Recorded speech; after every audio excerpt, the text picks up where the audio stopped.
then what we're going to do after.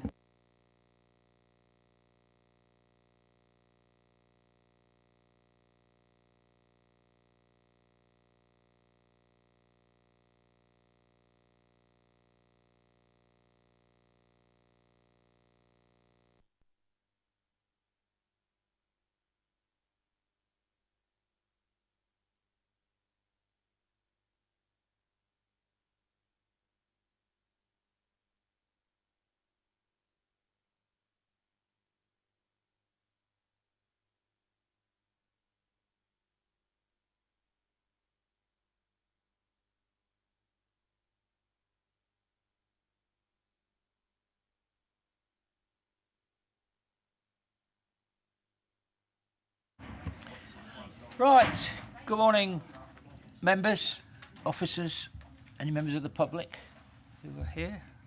Well, welcome to this morning's meeting of the Scrutiny Commission. Although this is a separate meeting, it's really picking up from where we left off 10 days ago. The meeting, of course, is being webcast live to the public, and for those not able to watch the footage, the webcast will be available for viewing on the County Council's website after the meeting. As usual, can I remind members and officers to switch the microphone on when speaking and then turn it off when you've finished.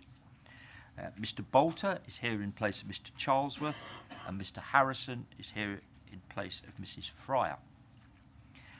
Item 1, minutes of the meeting held on the 14th of November. I propose that the minutes of the meeting held on the 14th of November are taken as read, confirmed and signed. Are you all in agreement with that? Thank you. Item 2, I've not received any questions. Item 3, nor have I received any questions from members. Item 4, there are no urgent items to be taken today, you'll be pleased to hear. Item 5, declarations of interest. Do any members wish to declare a declaration? I'm assuming that all members who are district and borough councillors will wish to declare a personal interest in item 8, the development of a unitary structure for local government in Leicestershire. We'll take that as read. Are there any other interests to be declared? Dr Felton. As we'd probably like to be getting into the use of not use of parish councils today, then I am chairman of a parish council. Right. Anyone else? Terry. Well, if we're talking parish council, I'm a member of Narborough Parish Council. Blanket on parish councils as well. All right. Parish and town councils. Right, okay. Thank you. Presentation of petitions under item 7, there are none, which takes us to item 8, development of the unitary structure. Now you'll see from the draft agenda on the table what we need to get through today. So we've got quite a busy morning ahead. We are expecting Councillor Simon Hennig at 11. I would like to just try and take a small break at 5 so he can get himself some coffee and get settled on the table. But I will stop the process in order to ensure, out of courtesy, that he can start at 11 o'clock. So if we've not finished the other bits, we'll pick those up afterwards. We have, of course, got the leader of the council still with us, back here, Nick Rushton, and the deputy leader, Byron Rhodes. And we are picking up services in the unitary structure, corporate services. I would refer you to the Cabinet report, which is part of your agenda of the 16th of October. And Tom Pennell is going to lead off on economic growth and development. Thank you, Tom. Yes, thank you, Chairman. Did you want to pick up the model unitary structure item, which is shown as item 2? Yes, you're quite right. I'm trying to get ahead of myself because of the time. Yes, right. Please do. Yes, okay, thank you. Yes, paragraphs 71 to 89 in the report set out initial proposal, that's in the Cabinet report, set out initial proposals for a model unitary structure for Leicestershire, and the design of that draws on a literature review and models implemented elsewhere in the country. I'll quickly summarise some of the contents of that section. So paragraph 75 suggests that the new council would have 110 councillors, and the possible role of unitary councillors is described in paragraph 78, proposes an enhanced role supporting the council's strategic direction and a high-profile community leadership role, and reference is made to those councillors being stewards of their place. In terms of the democratic and governance structure set out in the model, paragraph 79 sets out the possible role of local area committees. These would be formally constituted committees of the unitary authority made up of all of the members representing that local area, with each committee free to co-opt additional members, such as parish councillors, for example, or voluntary sector representatives. The outline proposal suggests that these local area committees would be able to set local priorities, have some decision-making powers, and manage a budget which would enable them to commission additional services for their area over and above the council's core offer. And paragraph 81 gives some examples of additional services that could be commissioned.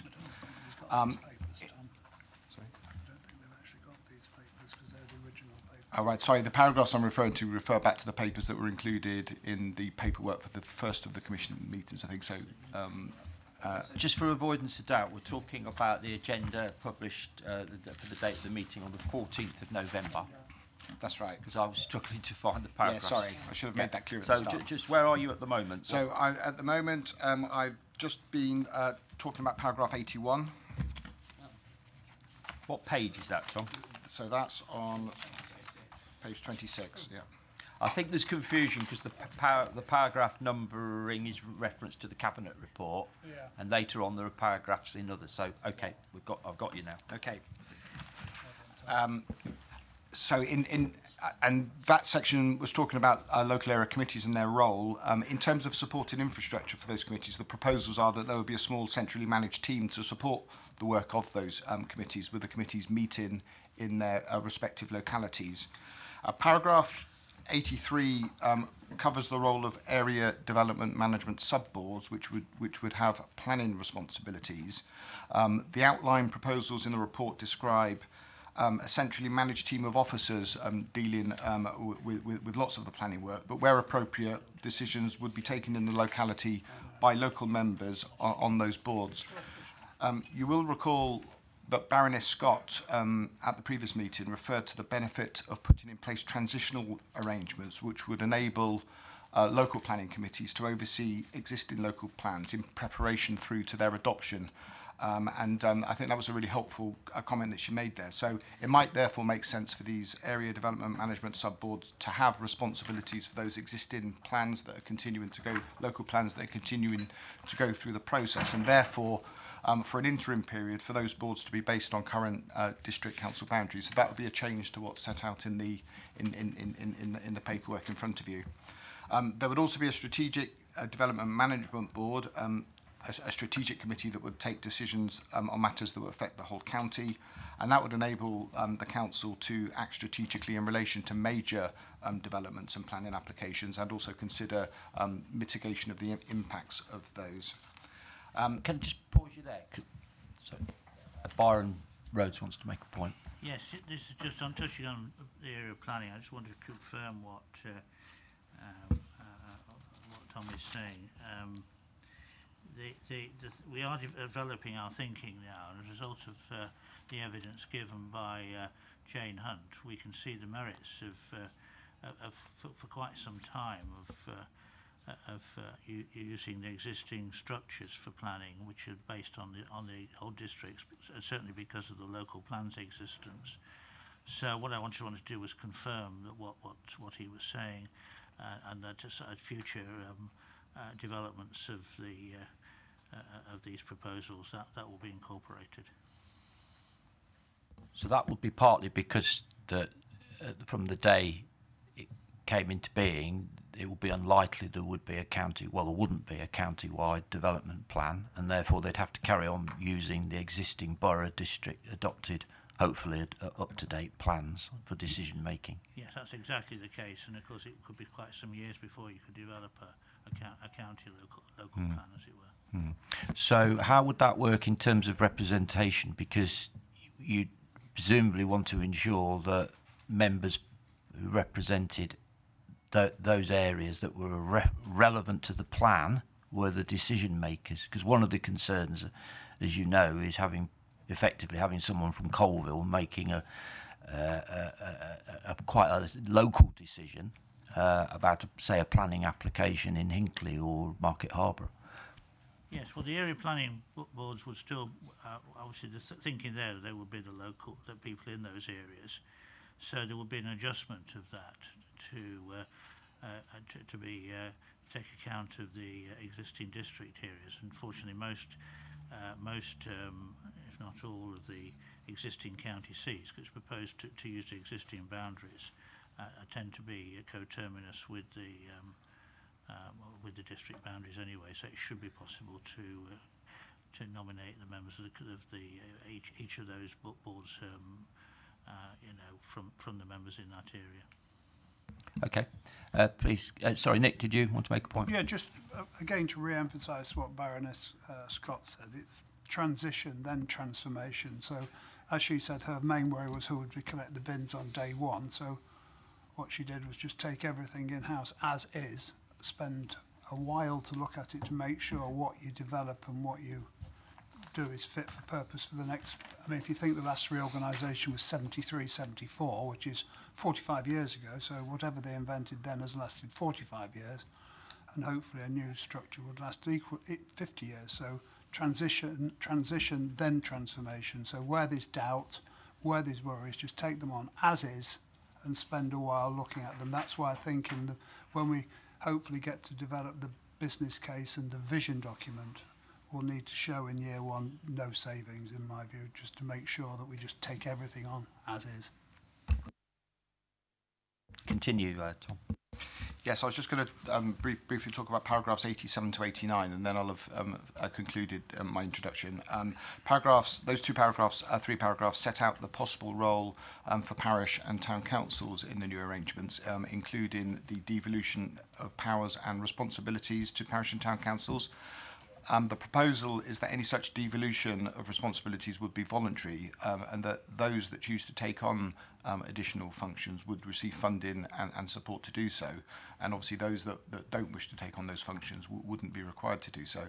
The council is working closely with parish and town councils and representative bodies to develop their potential role. And you heard from Jake Atkinson a couple of weeks ago, and he confirmed that meetings have taken place with the local association and more meetings and discussions are planned. And we're also looking to learn from the experiences of other town and parish councils in the UK, in particular some of the larger towns which might match across to some of our unparished areas. So Falmouth and Salisbury are examples where we'll be looking at those. There's been a mixed reaction, I think it's fair to say, from parish and town councils to the proposals, but Jake said to you that around about 2/3 of those councils would be keen to take on additional responsibility. So that gives some indication of the level of interest.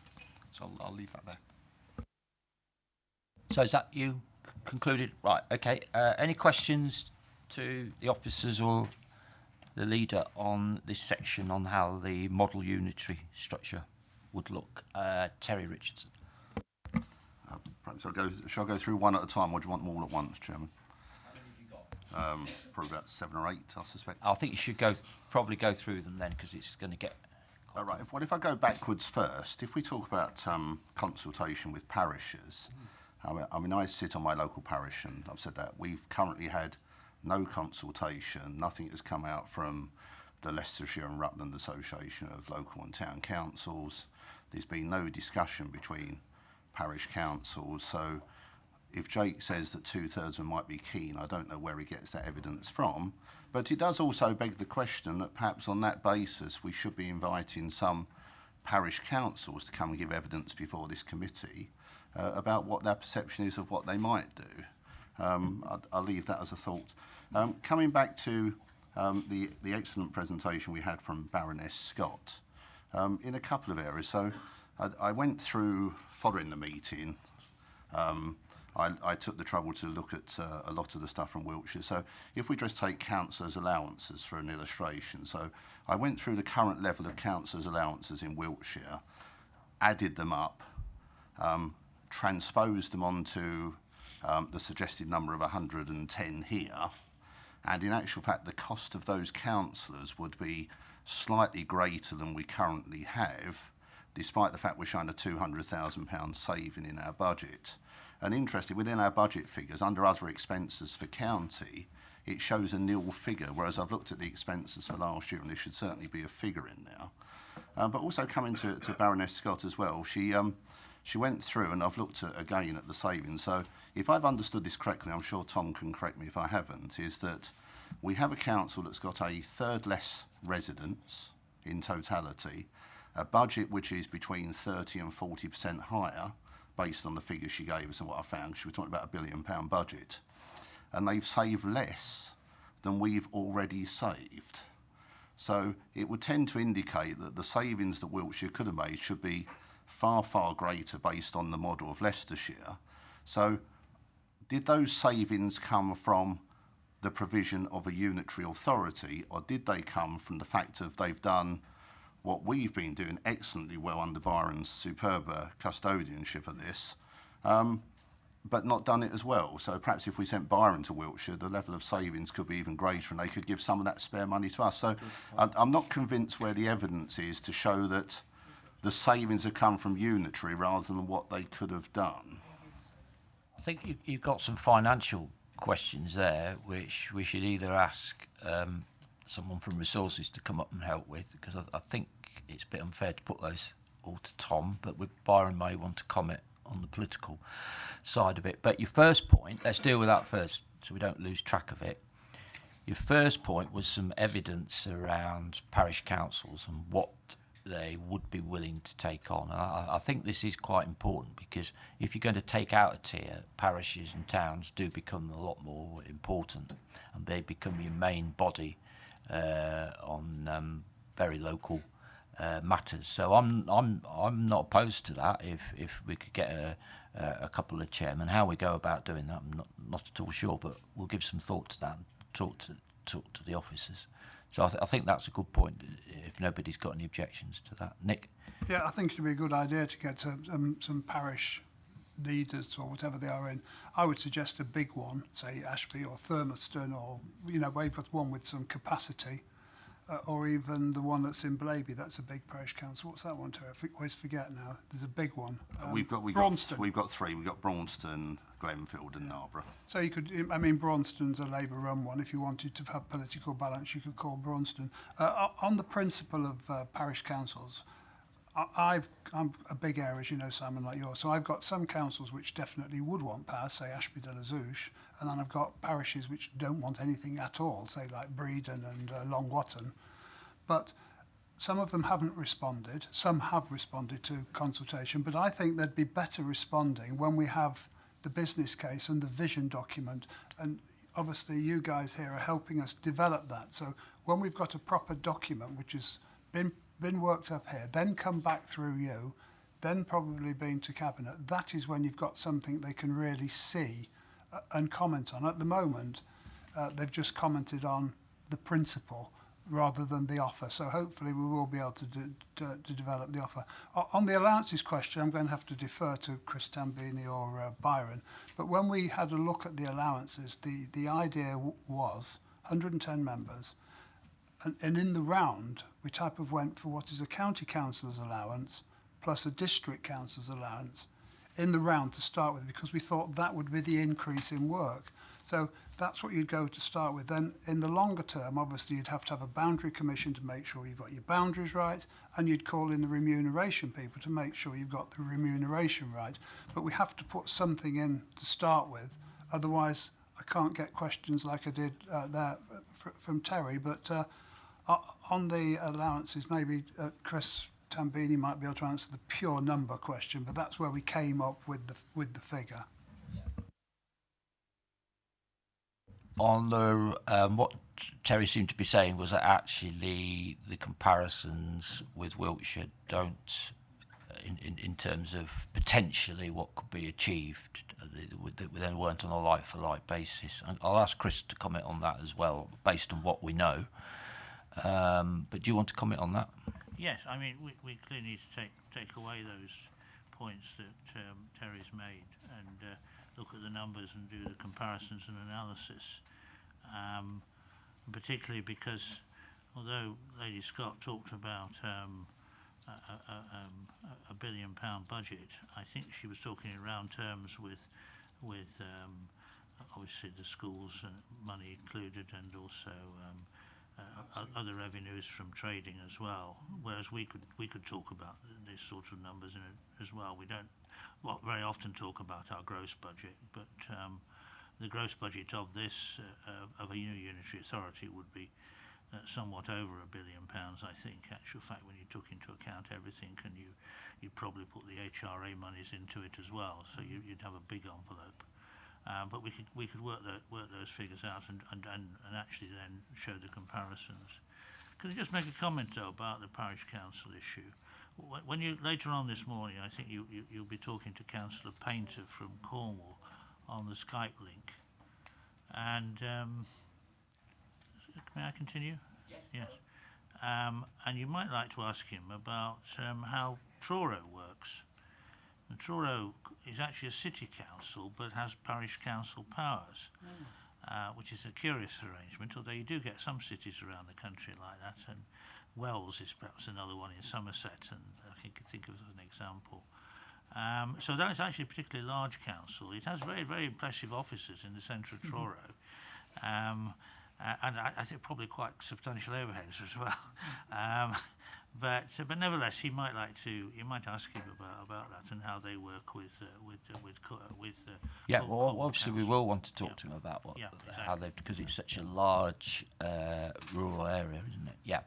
Okay, right, Chris, can you help us on this financial comparison? I'll do my best, I must admit. Just to point out that there is a more detailed financial thing on the agenda kind of later on, so that can just come down, but I'll do my best to answer those two questions. In terms of the members' expenses, I mean, I haven't looked in detail at Wiltshire, but what we did is we added together the county members' expenses with the district expenses and then compared it to the new unitary, and there's a saving. I'm not sure if you've done that in terms of adding the county and the districts together. I'd be interested to have a look at your figures and just kind of we'll have a look at that and just see whether our calculation comes up with a similar kind of outcome. In terms of the Wiltshire savings, again, I'm not familiar in detail with the Wiltshire savings, and I think you're right. We have been particularly good at making savings in Leicestershire, particularly around the efficiency savings. We will have a look in a bit more detail at what they've done in Wiltshire. But clearly, as our calculations show around the kind of savings you can get out of the back office, if you do go to unitary, there is a lot of back office savings you can get to that we can't get to as a county council on our own. But I say we have been good at getting the efficiencies out, but we are going to get to the end of the road at the moment. You've got about 9 questions. Well, I've got some other members who want to come in. In view of what Chris has said, I'll wait to the financial section. Okay. David Bill. There was mention in passing then about planning committees being retained at district level boundaries. I don't think we ought to give the impression that all is well with the planning system as it is, because in practice, because of this NPPF, the ability of members to influence planning decisions at all is being steadily eroded. Piece by piece, the government is clawing back its powers, or taking powers off us as local members, whether we're district or county, and our ability to represent the people who look to us for support is being reduced all the time. So that's the situation as far as planning applications is concerned. But there's something more serious happening on the horizon, and that is the planning inspectorate now being given powers to decide applications which are deemed to be of national significance, where our ability to influence is being steadily reduced because we are being reduced to the level of consultees. So I think if we are looking for a restructuring, I think we shouldn't assume that the existing system is working well.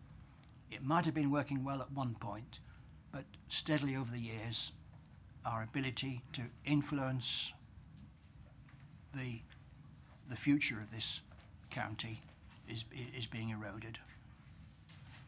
Thank you, Chairman. Okay, I mean, I think we could spend all day on planning, and I do think that how planning would work in a unitary authority is of key importance, because it, you know, an average council meeting or even our meetings, you don't get anyone, a member of the public. Members will know if you go to a planning committee, it's often standing room only. It is one of the issues people will turn up for and do very, very, very strong views. So how that would work and how it wouldn't lose local input and the ability for the public to feel. But David Bill does raise some important issues around the additional controls and policy direction that the government has put in, and that will be the case whatever it happens. But of course there are issues. So for example, your plan, you can only rely on your plan if it's up to date and you've got a 5-year supply.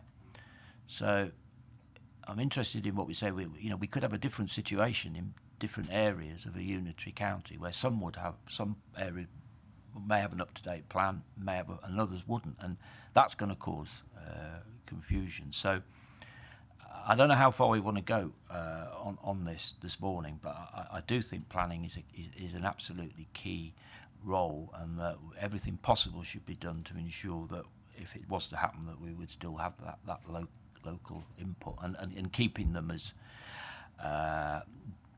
district-based organisations, I think would be quite important. Nick? Area-based rather than district. I mean, to start off with... In the name. I mean, I just want to emphasise transition, then transformation. So you would just take them on as is to start with, and then look at them. And you've rightly pointed out planning is absolutely key, especially in the public's mind and public participation. You're right. I mean, we've got no one here today.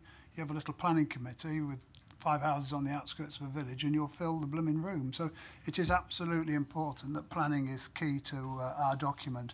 On the MPPF and delegation and the National Infrastructure Committee, we're type of stuck with the National Infrastructure Committee. We can influence it. But on other matters, county-wide, strategic policies will be absolutely key. So all planning applications are determined in light of strategic policies. So it'll be key to ensure that all local plans, regional plans and that are up to date and have involved members in them.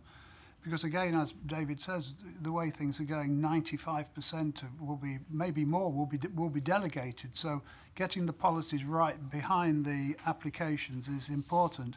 And I think having a big strategic authority doing it would be better, because if I'm honest, some districts are good, some are medium, but I think they all lack capacity to deal with, and when I say capacity, I mean officer capacity and financial capacity to deal with some of the big issues which they're expected to deal with now. So when you look at our strategic growth plan, that's been the work, taken 2-3 years of work, and loads of people involved and officers involved here and at the districts. If it was all in one place, I think it would be better in the longer term to help a new council be able to develop the strategic policies that sit behind the planning documents. So at least if they're decided under delegation or decided by a National Infrastructure Committee, at least people can see why they've been determined in that way, and members will be more involved before an application comes in to set the policies rather than actually determining every single little application, in my view. Anything to add, Tom? Perhaps just to note that Baroness Scott did refer to the national planning situation in her presentation, so that's picked up in the notes, and I think she acknowledged that even with the unitary council, it's difficult to have an impact on those, but having a unitary council does facilitate more effective strategic planning, was the point that she made. Okay, and the National Infrastructure Commission, where is that? What's that line at the moment when it something goes there as opposed to is dealt with locally? Is there a defined? Is it? Do they just decide on the case, or is there actually a criteria? There are criteria. So there's not a hard fixed line in terms of the size of a development, but there are a number of criteria which determine whether something gets dealt with at that national level. So to remind members, Wiltshire actually has 18 planning boards. I mean, that's a lot for Wiltshire. We would have if every district, so to speak. And I think we're getting confused between the planning committees that do the development control and the local boards that have delegated. They have 18 planning boards in Wiltshire. So I mean, if you're looking at it, Charnwood you'd probably split into two because the rural and the city and the town, but all the others are pretty much they look okay to me. With 7, you could have 8 maybe, but that's for it's transition and transformation. So you'd look at it, and if Charnwood think they're fine with 1, you could stick with 1. Right. Any other questions on this section? Really, we've touched on planning and parish councils and a little bit of finance. Okay, Mrs. Seaton, and then I'll bring you back, Terry. Thank you, Chair. It's just something that's popped into my head, really, and it's going back to parish councils. I know the reason we're looking into all of going into unitary is to save money, taking pressure off services, and either holding them or increasing them in certain areas. But at the end of the day, it's the taxpayer that is going to either foot the bill of this or make the savings. So going back to parish councils, if they're taking on more responsibility, therefore taking on more staff, therefore their precept is going to go increase. And like the comparison between county and area districts expenses have been compared, and a saving has been a saving or a spending, an extra spending has been recognised from that. I think we also need to know from the districts or from the unitary councils that have already gone to unitary, how much their parish precepts have increased through this, because obviously the personnel, the officers, all of this extra money has got to be paid by the taxpayer, but through a different way. Perhaps that's something we could ask our 2 colleagues that are coming from other councils or talking to us later this morning. They may not have those figures, but I'm sure it's something they could be asked to provide. Is that a way forward for you? That is a way forward, but if they can't provide it, I would be very interested to know, because it's extra expense to the council taxpayer, but probably through the back door. So your question is, where somewhere went county unitary, what happened to parish precepts over the future years? Okay, Tom, can we? Yes, if I can refer to paragraph 88, I mean, what's referred to there is that where powers and responsibilities are devolved to a parish council, and the parish council wants to take those on, that the funding would be provided by the county council to enable them to deliver that service. So if that funding was provided, that shouldn't have an impact on the precept, because the funding would be provided to meet those costs. That would be a significant change to the current situation. So if I think of highway works, in recent years we've completely gone the other way on that. Now parishes actually have to take out indemnity insurance if they want to carry out works on the highway. They have to meet all design costs, and even a future of the asset. There's something built in that they've got to pay to maintain the asset. So that would be a significant policy change, Tom, to the way in which parishes carry out schemes at the moment. We're committed to that, are we, Nick? If nothing is, I mean, Thurmaston's a biggish parish council. Nothing will be imposed on Thurmaston, for use an example. If they want things, they can have them. Some things will still have to be done strategically. As you say, I can't go and dig a hole in the main carriageway no matter what, because I've not got the public indemnity. So maybe things like that they probably wouldn't want. But if they want to mow the grass, if they want to clean the street signs, if they want to plant flowers, there's loads and loads of small jobs which they can do. If they want to help with the school and stuff. There's things which are done here which could equally be done, and more.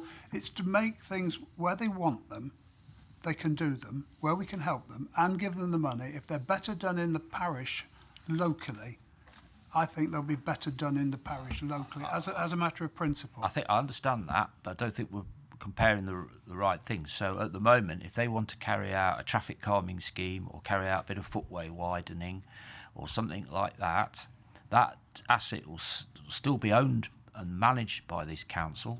The chances are the work will be carried out by this council, but they have to take out indemnity insurance in order, if there's a claim, that is then met by the parish, and that is a significant barrier to them being able to do that. So even if they want to, there are barriers to prevent them at the moment. And Tom's suggesting that we would actually pay them to undertake this work, which I think is a significant policy change.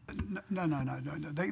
Look, you will still have overarching policies. So in my villages, for instance now, 3 out of 4 of them want speed cameras. So they don't match our criteria for the county to fund speed cameras. So I've said to them, if they want to fund them because they're out of policy through their precept, they can have them. And the same would pertain in a structure which misses out the middle tier. So if say Thurmaston, I'm sorry Brenda, I'm picking on Thurmaston, if Thurmaston wanted something which was outside of policy, it wouldn't change. They would still have to precept for it themselves. If it was in policy, they could conceivably have the money and do it themselves. That's the difference. But I think what will happen, if my case is to be believed, if there is more money, which we think there will be, the policies won't have to be quite so strict, because we might have more money to do things in the future, which at the moment we're having to say, oh, I'm sorry, we'd love to do it, but we can't because we haven't got the money. I think that's an important distinction that you're making. If it's not within policy, they can do it, but they're going to have to fund it and accept the responsibility. Same as now. Okay. Anything to add to that? Sorry. No. Okay. Does that answer your point? Well, your point was, Brenda, that you want some figures as well, and we'll get those. There is, and it certainly doesn't hurt to mention Thurmaston over and over again to highlight it. And of course, Thurmaston will be growing to be twice its size, so it will take on more and more responsibility. But things like, I'm getting specific here, and I don't mean to be.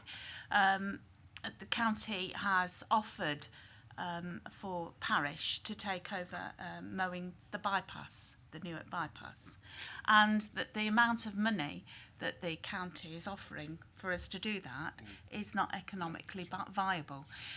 So whatever the parish is, the incentive for the parish to take over specific jobs needs to be economically viable and not the responsibility of the ratepayer, the taxpayer. Sorry, that does date me, doesn't it, the rates, for the parish precept. That is my concern. So, thank you. I understand that entirely, but nobody's compelling Thurmaston to mow the grass. What we can say to Thurmaston is, if you're talking about the A46, it's a big road, so it's obviously a lot cheaper for one mower to go from one end to the other than to pick a little bit out of the centre for Thurmaston. But if Thurmaston did want to do it, and they could do it for the same cost that we pay, fine. But what I can't say to Thurmaston is, if they want to have extra money, I can't expect Colville, for instance, as a ratepayer of the whole, to chip in towards it. But we do want to work with parishes, because I serve on Ashby Town Council, and I think it works very, very well, and they are local, and we want to help them where they want help, and they can have jobs where they want jobs. But then again, Long Watton, where I represent, doesn't want any jobs, and nobody's going to make them have them. It's only 6 people, 5, then they're all co-opted. You know what I mean? Yeah, I do. Right, okay. Terry Arnold. Thank you, Chair. I was wanting to go back to the pages 26 and 27 to try and understand the area development management subboards and the area committees. And it feels like there is some movement in how we're thinking about this. And I guess all along, looking at the language, the subboards, they are proposed, and the language is stronger there. It's clear that something like that's going to happen. my concern about that is if we're saying transition then transformation, are we effectively saying that in the early stages we will have them on the old district footprint, we will have the old local plan footprint, but that in due course we could dispense with these and centralise the decision making, bearing in mind that 95% of planning decisions are going to be centralised anyway, and lose that local focus? That worries me. And the other question then is, are the area committees and these sub-boards going to be effectively one organisation? And I know that in Durham, where we will be hearing from Councillor Henning, that isn't how they've run it, but there's no reason why we can't do things differently here. And because obviously they've got a different focus, but equally they are all focused on that bit that I think will really worry the local taxpayer, is the loss of locality focus from this. If this is seen as centralising all decision making without local voices, then really not going to like it. Tom, do you want to start? And then I think Byron wants to respond. Yes, the proposals I set out in the report involve having 5 area development management subboards, and that's the intention is that there would always be area boards to deal with local planning issues. The reference to moving towards having them based on an interim basis on district boundaries picks up on Baroness Scott's point that there would need to be a transitional period as you move from having a number of district-based local plans to a single local plan, and obviously those local plans are all working to different timescales. You wouldn't be able to move on day one from 7 local plans to 1 local plan. That's going to take a period of time as you let the existing local plans move to adoption and prepare a new county local plan. So the intention, I think, the emerging thinking is that we'd perhaps move from 5 management boards as set out on page 27 there to 7 in at least in the interim, and then perhaps when you get to a county a single county local plan, you would decide whether 7 is the right number or whether it would be better to move to a different number as is set out at the moment. Byron. Yes, I think that's right. What we clearly have to do, the scrutiny process has proved to be very valuable, which is exactly why we're doing it and why you're doing it. And this is a major issue that has emerged from it, stimulated by the discussion you had with Baroness Scott. And it's provoked us to think further about these matters. So our initial thinking should not only be regarded as being the ultimate destination. I think we're very flexible in where we eventually will end up. So we need to do quite a bit more work on this before we put forward proposals. And of course, what Dr. Reiner said will be taken into account. I think she makes some very good points. Okay, Terry, you happy with? Well, I guess the other part of the question is of the area committees. Are we going to have an area committee and an area subboard, or is this effectively going to be the same organisation? No, my understanding is they're 2 separate bodies. Yes, very much 2 separate bodies, with one focusing on planning issues and the local area committees focusing on other issues. You might recall that Baroness Scott also said that they deliberately set them up as separate bodies, because if you don't, then the single committee would get completely dominated by planning issues and would squeeze everything else out. That's confirmation. That was. I think that would be our thinking as well at the moment, and we see no reason to depart from that at the moment, unless someone else comes forward with some compelling arguments. Okay, I'm just going to ask you a political question now, because to move to that sort of thing is going to require you guys at the centre and the cabinet to let go a bit. So, let's look at what's happened in the past, the highways forums. I know we've got rid of those now, but one of the things she said was that she was quite relaxed, that if there was an area that didn't have a majority of councillors of that party, she lets them get on with it as long as they're operating within the budget, within the policy.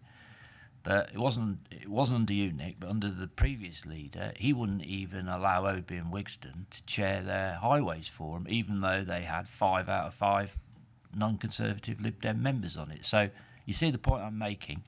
You really would have to let go a bit. I mean, I don't understand now why traffic regulation orders go to the Cabinet. I really don't understand that. It's a local choice function. They don't have to go to the Cabinet. I think the TROs only come to the Cabinet where the local member won't sign it off. If they're if the chief officer thinks it's in the benefit of highway safety and the local member won't sign it off, it still comes to the Cabinet. Under the new system, if local members don't respond, that's going to be now given as a tacit approval. But I think on TRO orders, while we're in the present system, it does enable local members, if they're desirous, to attend Cabinet and make their case on behalf of the electorate. So, and then on the bigger question about am I particularly possessive of Tories wanting to control everything, the answer is absolutely no. I would imagine that we wouldn't control Colville. I would imagine, I'm not sure exactly of the numbers, but I'd imagine would struggle in central Loughborough. So the answer is no. If they're Labour or Liberal control or Hung or whatever, people have chosen that, and that's what they get. Okay, I think that's a useful statement. Terry, you wanted to come back, and then I've got Trevor. Thank you, Chairman. Sorry, it was something I missed first time round. I've been really heartened, Nick, by what you said about strategic plans and policies and more membership involvement. And again, listening to Baroness Scott last week, she spent quite a bit of time talking about what they've done to improve leisure facilities, open space provision, because she talked about leisure hubs and campuses where they'd put things all together and spent considerable sums of money. But there is nothing so far in our documentation, it's certainly not in section 3 of today's agenda, about what is our thoughts on the strategic plan for open spaces and leisure facilities. There's nothing in there about costings or how it might be run. Now, bear in mind things like open spaces and leisure facilities are a non-statutory duty. I just wondered how much will be in our vision document about open spaces and leisure provision. How much will be in there, what information can we currently have about the likely cost of that and the impact of that on the plan? Because there could be a major financial impact on our plan which could actually ameliorate a lot of the savings that a unitary authority could bring, particularly if we were looking to buy out contracts that may be in place or improvements that had already started. So I'm heartened that we're having a vision document. What I haven't got at the moment is a flavour of what is in that vision document. And again, you talk very much, Nick, which I greatly appreciate, about more member input into strategic decisions.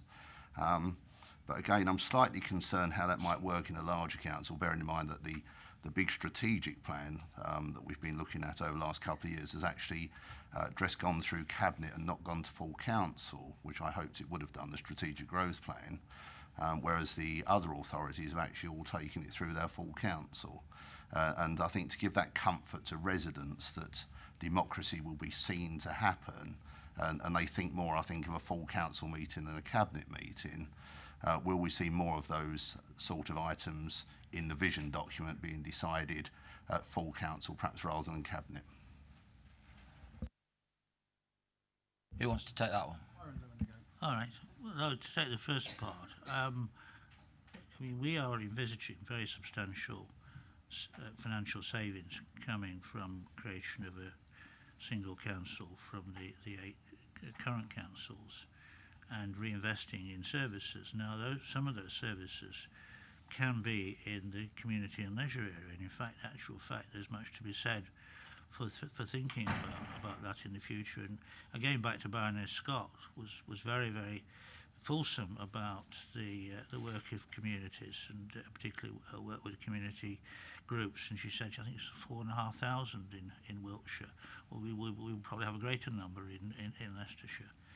And amongst that, of course, are facilities which are currently provided through the districts. Now, districts and boroughs have a very, very uneven offering in leisure. Some do it extremely well and have considerable resource. Others, it's not nearly so good, and have difficulty financing improvements as well.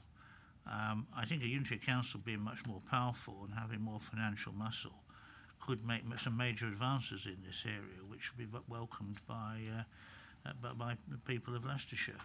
So I can see that developing. As to the way the decisions are taken, well, our current constitutional arrangements mean that the SGP went to cabinet rather than full council, and in other councils it's different. But I mean, I think that's the sort of thing in the future that it would take perhaps a different view about how much should go to the unitary council, as it were, as opposed to the unity council cabinet, and that will be for the future in determining its constitution. Okay, thank you. A brief one, Simon. I can see that Simon's here from Durham, so I won't talk too long. But there is some massive benefits moving forward. So you would take everything on as is, Terry. As I keep saying, transition, not transformation. So everybody be involved in what we're going to transform to. But just imagine the benefits of combining leisure with public health, where public health sits here. Look at the housing, combining, you know, in Northwest I've got 4,500 houses. Some districts have got rid of theirs, but you imagine the benefits of being able to combine the housing agenda with the social care agenda. So these are policy developments that could come out of the system where you unify things. Because the system we've got at the moment, I don't want to be rude about it, but it was invented in 1973. Times have moved on a lot since 73, and we need, in my view, to combine things moving forward. But transition, then transformation. It's important that I keep emphasising transition, then transformation, because that's the one. I wrote it down very large on my note paper here from Baroness Scott, that we don't want to mess it up by trying to show savings in year one. We want people who are here to be engaged in transition and then transformation. And I'll stop because you've got Simon here. Okay, now, well, I've just Chairman. got Trevor. Is yours? Actually, Chairman, I will stop because the leaders made the very point that I was going to make, and I'll call it. Thanks. That's really helpful. Okay, so what I'm going to do is call this session to a halt, a 5-minute comfort break, because we're going to start the next session at exactly 11 o'clock. Thank you very much.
Right, if we're all ready,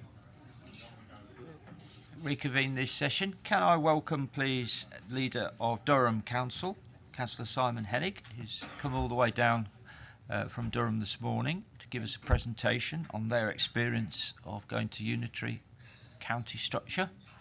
And you're going to give us a presentation, thank you very much, and then hopefully you'll be okay to take some questions. Okay, thank you. Thank you very much, Chair. When I start my presentation, I hope it's okay. I'm just going to move slightly so that I can see what's behind me, because otherwise I can't see what's behind me, which has endless possibility for embarrassment. Just before you sorry to interrupt you, can I just also point out to members that the leader of Cornwall Council, I don't know whether he knows that he's on, but he's joining us next by Skype.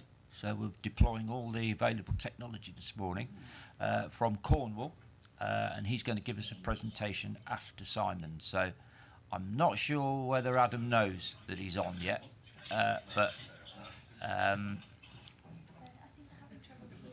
yeah. Somebody needs to call him. Can we turn the sound down on Cornwall? Unfortunately, it's their mic, so I will try. Okay. He's gone. Okay, let's carry on. Okay, thanks, Chair, and thank you for inviting me, allowing us, myself, to talk about our experiences in County Durham since 2008-9 now, so a decade. I do want to emphasise before that I start that obviously what I'm going to talk about is what's happened and what's worked in Durham. I'm a localist, so I'm a great believer in local people making their own decisions on how they move forward and not people on the outside. I know what I think about Durham, but clearly people, of course, make up their own views on things moving forward. So within those sort of parameters, I'm going to whip through this presentation. I'm going to go through some of the slides quite fast. This is our standard presentation that we give for around local government reorganisation and our journey. I'm going to pause slightly though on one slide which is around the area structures and just explain a little bit more about that. I know that you've had Jane Scott here from Wiltshire who have also got area structures. Ours are slightly differently constituted, so I'm just going to pause and talk a little bit about those, but I am going to whip through quite quickly, so my apologies for that, but obviously I'm very happy to answer questions on anything I go through too quickly. So Chair, if I may, I'm going to move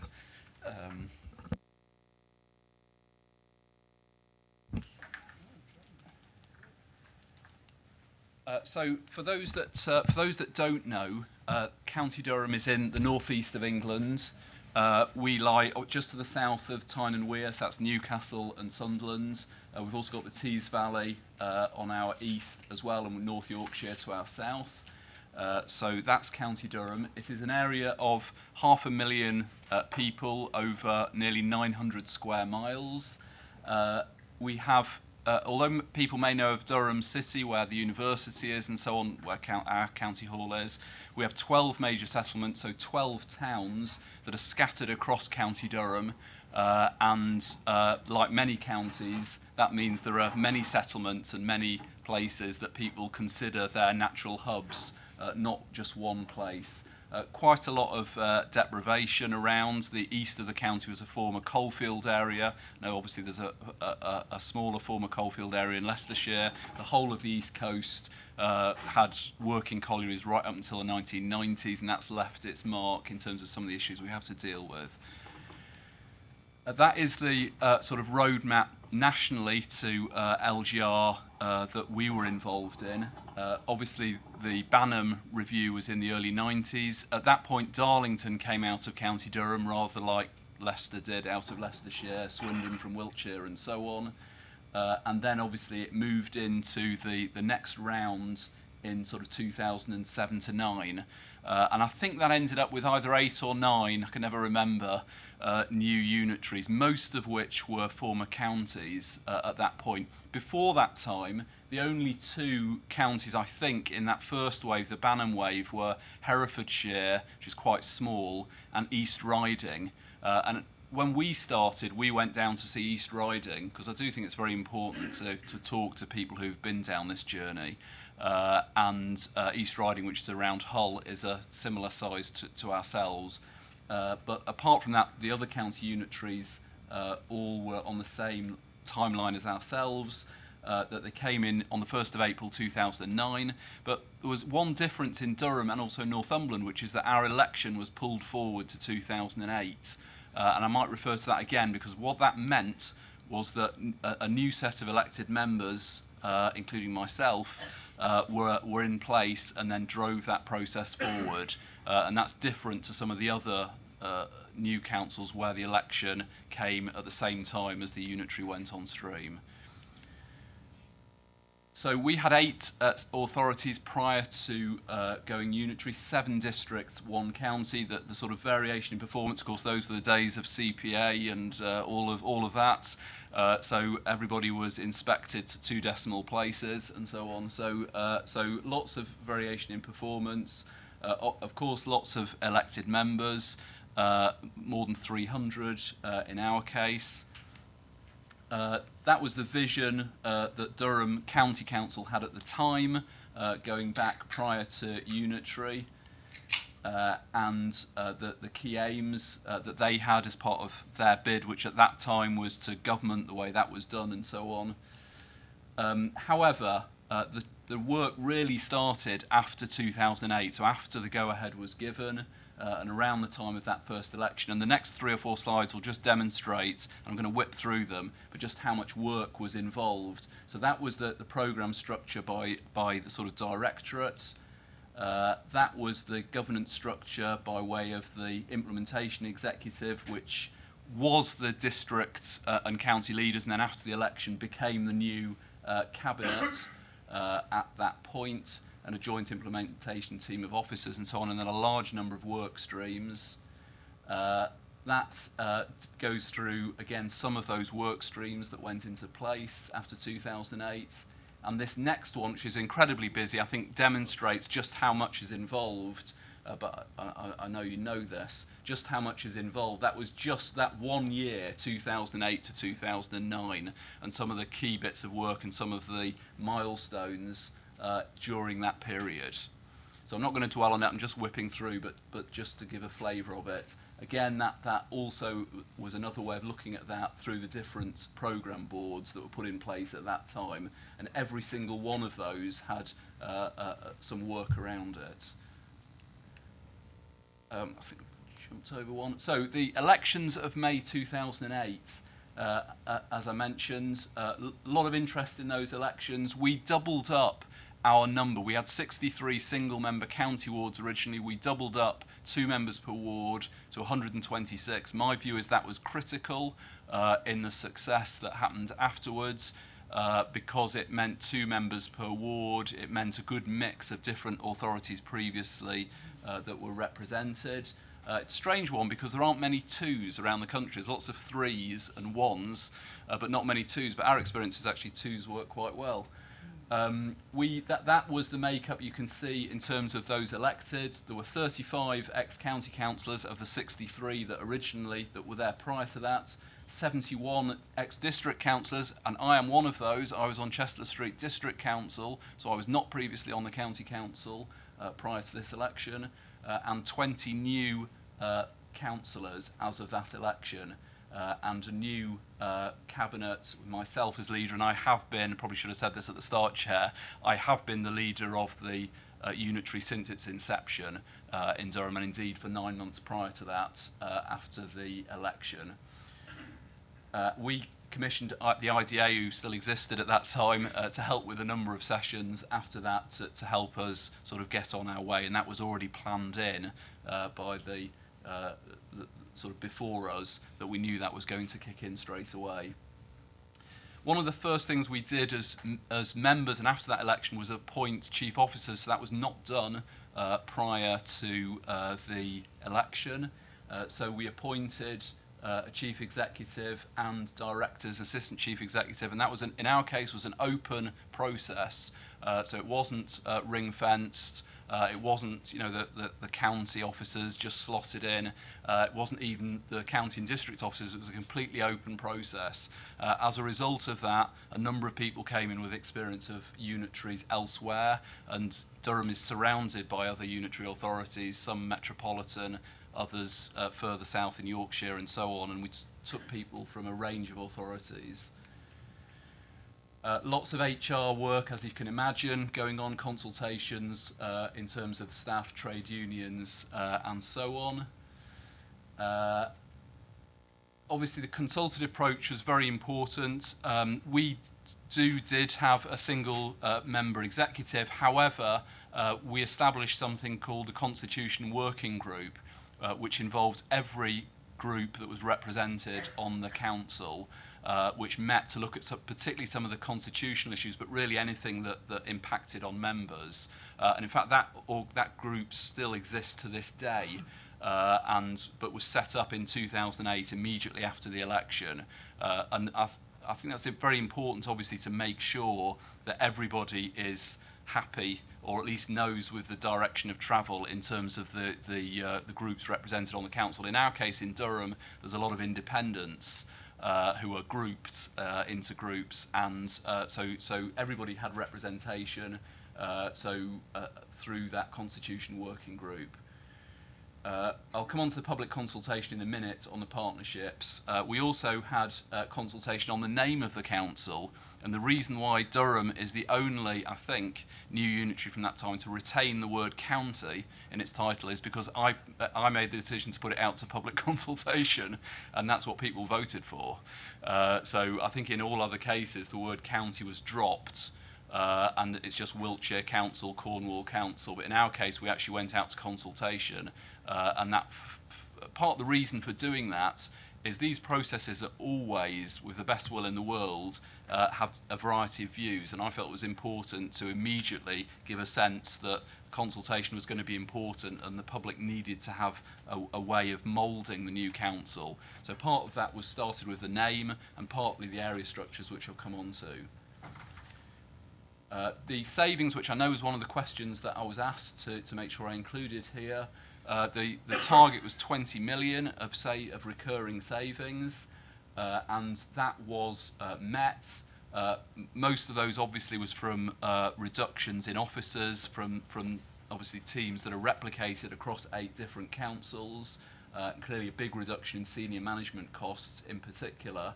There were transition costs of 21 million, and in those days we actually, I seem to remember, had a contribution towards that. And clearly those are things like redundancy costs, which are always going to be there. It's the flip side of the coin from reducing management teams and so on. There are going to be inevitably transition costs. So in our case that was 21 million, and then quite a significant proportion of the savings, the 20 million, were redirected to the area structures, about a third, about 7 million per year, which I'll come on to. But just the other thing I wanted to say was that we undoubtedly have made far greater savings than that. But because austerity hit in autumn 2010, which was only a year and a half after the new council came in, effectively we rolled our LGR programme into our programme to deal with the reductions in spending. So officially for Durham, LGR came to an end in November 2010, whereas the reality is that we probably saved a lot more than we said at the time. What we can certainly say is it's made our process of making reductions, which I have to say has been a lot greater than that since the start of austerity for us, 200 million, so 10 times the saving that was looked at for LGR, but it's made that a lot easier because we were already used to bringing things together, and there were a lot of other savings that could be made. Some of them, of course, are not necessarily easy savings. So to give you an example of that, a number of our civic centres either changed use or came down, including the one just around the corner from where I live, which was demolished. So I wouldn't say that was an easy decision, but nevertheless those decisions were available to us. Again, some of the things, again, in terms of key successes, particularly from an officer point of view, in terms of some of those key principles. And clearly there was a lot of harmonisation of things like licensing, planning, waste, obviously a huge area that had huge work streams around them in themselves.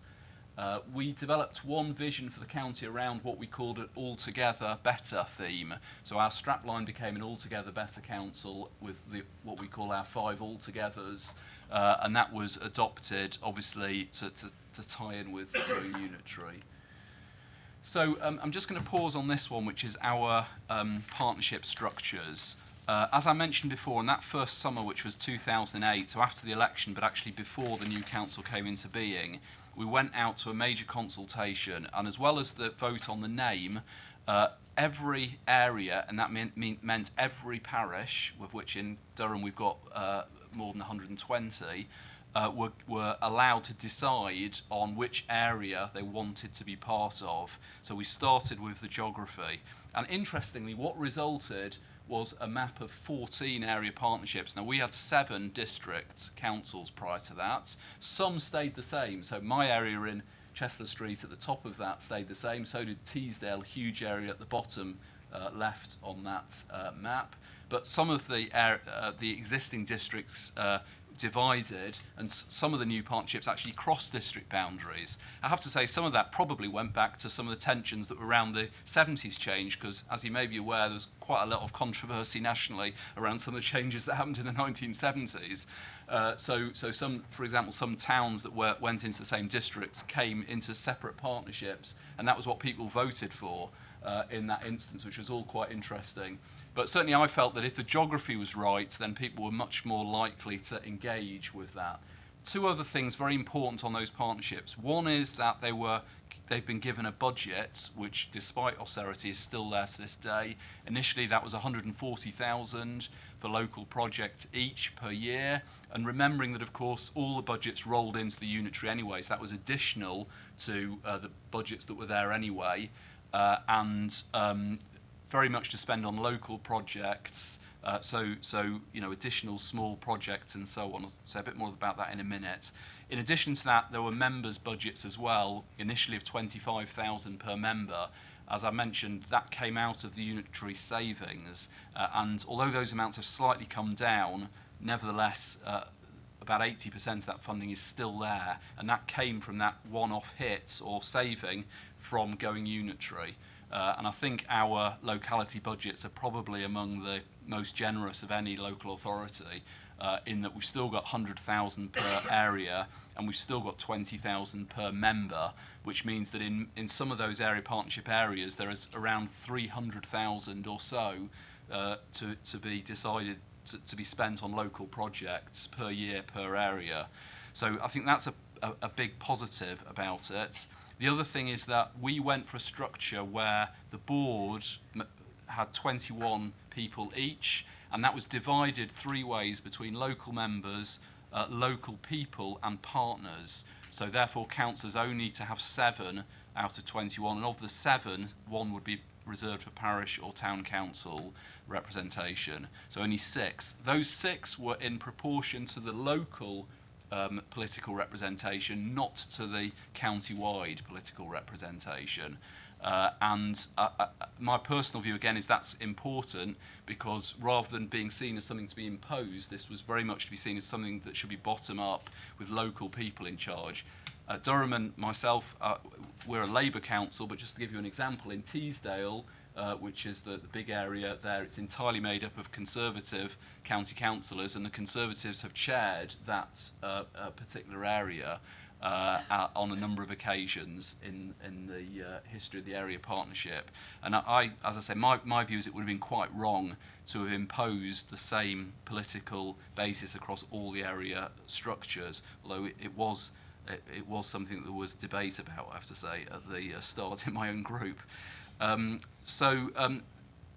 think the other thing to say is that there's been a really good buy-in to those area structures. So even to this day, there are still, in my own area in Chester Street, in the north of the area, 30 to 50 members of the public attending every meeting. And that is, I think, because those meetings spend their time entirely talking about the locality and local projects, and not about anything else, not about, sure, officers will close their ears, bureaucracy or any sort of structures, all about what projects we're going to support and what's happening in the locality. And so those have become the principal means of consultation and also engagement in the new council. And that's important for another reason, which is that a big fear I had was that the new unitary, covering 500,000 people plus, would fall over because it would have too many demands on it from too many localities. That has not happened, and it's not happened because, I believe, of the area structures, so that local people, their first port of call is to go to the area partnership meeting, not to the county council meeting. And indeed, our county council meetings now, next one next week, has questions on the floor from area partnerships. So that the public interface is through partnerships through to the council in that way. So the area partnerships for us have been very, very important, had a very high level of engagement. The chairs have rotated, so 1 year it's a councillor, next year a local partner, by which I mean police or health. We've found that's a really good way of binding in those bodies as well, like the health service, for example. And the budget, very important, I think, as well, for making sure that those have worked.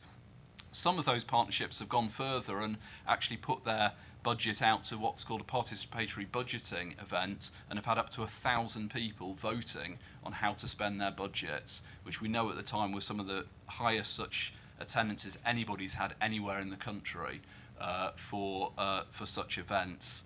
And not everybody's done it because it's up to each partnership. But we've had instances of literally people queuing out of doors to vote on relatively small amounts, 10,000, 15,000 for local clubs and so on. And that's been very, very successful. So all that has been financed out of the LGR savings. As I say, about 7 million approximately of the 20 million into those partnership structures. And well, I've been very clear, but I don't have to be any more about protecting it, because now all the members wouldn't do without it. When we come to budget time, the thing that's guaranteed to get my colleagues going is any sense of changing that map, merging them. That really gets my colleagues going. The thought they would merge and lose some of their budget or that distinctiveness within their own partnership. Certainly seen as very important, and I think key to the success of the unitary very much is the local structure. But as I say, key as well, it keeps the unitary concentrating on strategic level, while the area partnerships very much deal with many of the area concerns. So again, I'm going to whip through to finish this now very quickly. Some of the successes elsewhere. Clearly some of the things at the start were things like single telephone number, single websites, and just harmonising all sorts of policies into one. Fees and charges, obviously notably council tax, which we did immediately because we felt we had to do that in the first year. We found fees and charges varied widely across the 7 districts. We put that out to scrutiny. So our scrutiny committee were given the task of effectively deciding how to move forward. I think in general they took a mean figure, and obviously it was difficult to I guess, for other solutions to that. And waste, I mentioned before, was a huge project which ended up saving us 7 million by harmonising waste collections across the county, and meant we were able to redo rounds. We moved to a 4-day week, not including Mondays as part of that. We're lucky because we sit close to Teesside, which has an incinerator, so we've diverted almost all our waste out of landfill, and it's not even in our own territory, as it were, which must be the best case scenario, I think, and saves 7 million into the bargain as well. So that's been one of the early successes, but a lot of work. That took 3 years to sort that out. That was an internal staff survey in 2013 demonstrating that in general most employees, most staff were very positive. That was obviously taken 3 or 4 years after we went unitary. And then again, sort of moving into reflection, some of these key things, the election I mentioned with us, it was a year ahead of time. I think that was important. And being able to appoint the chief executive and management team and so on. obviously newsletters that went out at that time, lots of information and so on. Just taking on this process in gradual chunks, obviously rather than all in one. We had locality officers to start with, which were very important, although taken out after a while. And as we've said and as I mentioned before, in fact our austerity reduction has been far greater, but it's helped us down that line. And I have no doubt that County Durham is the most robust now financial authority within the northeast of England. Partly it may be our size, but I think partly it's because of the process that we've gone down. So despite the huge numbers of reductions that we've dealt with, we've also asset transferred quite a large number of buildings, 100 community buildings to community groups, leisure centres and others as well, which has also been very popular and all about really seeing the council in a different way from maybe the way it had been done before. And some of our other achievements and some of these economic development, because of the council really coming together and being able to punch its weight. So there was a contract out in 2008-9, almost immediately we became unitary to have a new plant to build railway carriages. That went out to tender from the government. 43 areas bid for that. Durham wasn't even on the long list to start with. After going unitary, we forced our way onto the long list. Then we were on the short list and then we won it. Ahead of 43 places, about half of whom I think assumed they would get it. Many cities like Sheffield, South Wales, North Wales, various others, and we came right through from nowhere to win that. And that plant is now open, and that's a photo from it in the top left. It has turned out trains for Great Western Railway, about to be for the North East, for Scotland as well, and now employs 1,200 people at the moment. We've had a new bank called Atom Bank, which is a fully digital bank. There's a lot of development going on in Durham. The building halfway down the right has now been demolished, and new buildings are now going up. So the economic side of it, without a doubt, helped by local government reorganisation. Some of the other areas in terms of digital, educational attainment, very, very important. We feel have all been helped. Housing, I've not touched on, but very complicated because all our districts have done something different with the houses. So again, that was a hugely complex task in terms of dealing with that. And eventually, it's all been stock transferred out. But again, that's taken many years to deal with that. We've also now got a programme of events and festivals that we feel is the equal of any major city that would have been impossible in a two-tier setup. Lumiere has become the largest light festival in the UK. A year and a half ago, it attracted 250,000 people over 4 nights to Durham City.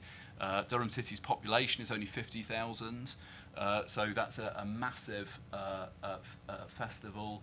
And we've got a series of other things going on. In 2013, we got the Lindisfarne Gospels back from the British Library, who stole them from the North East. So it was rather nice to be able to have that back for a few months, and that attracted 100,000 people. We've got an Ashes Test match at that stage and various other festivals, very successful. And I think unitary, very important, because if you think in a two-tier setup, the key staff for those festivals are split between 2 different councils. And obviously things like leisure staff on one hand, then roads and highways on another, and where would you start? So it is quite complicated, much, much easier. And as I say, we feel that we've as many events on as any major city now, and clearly we are very much still a county. So other achievements there, customer access points I've not mentioned. There's a photo of one, very important, particularly when we've moved away from some of our old civic centres. So on the high streets, places where people can drop into, and we've again been very protective of those. Maybe something I'm perhaps as much proud of as anything else was that in 2014 we won the LGC Council of the Year, only 4.5 years after having come into being as a new unitary council. And I think that demonstrated some of the things that I've gone through and the success of those, the area structures, some of the economic successes and so on, and obviously very much down to all of the staff that have been involved. I'll leave it there, Chair. That's a very much a potted summary. It's obviously difficult when you've lived with something for 10 years to summarise it in a few minutes, and I'm sorry. No, you've done very I've well. overshot, so I'm Imparted sorry. a lot I'm of sorry about that. information there. So let's just take some questions shortly before we go to Cornwall. But what we'll do, we'll just take a few questions, then we'll go to Cornwall, and then we'll carry on with the questions. Okay, so who's got a pressing question?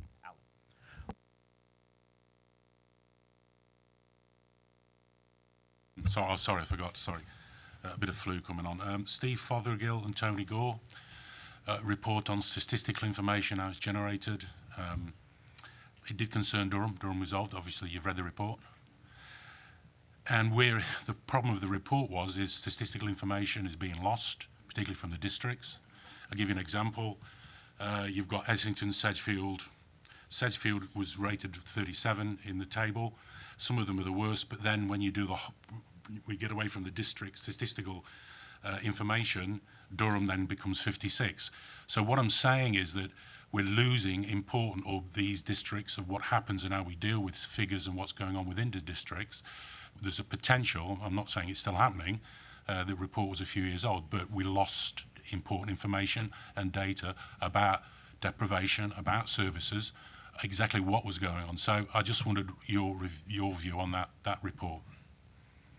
Well, clearly it is the case that when that data will follow local authority boundaries. So obviously previously, and I did say that Durham was a bit of a patchwork, and areas, particularly Easington, which some of that refers to, which is a former coalfield area on the east coast, obviously has substantial areas of deprivation in former coalfield areas. And you're right, that clearly that some of that granular data on that level is lost because you merge into a larger authority.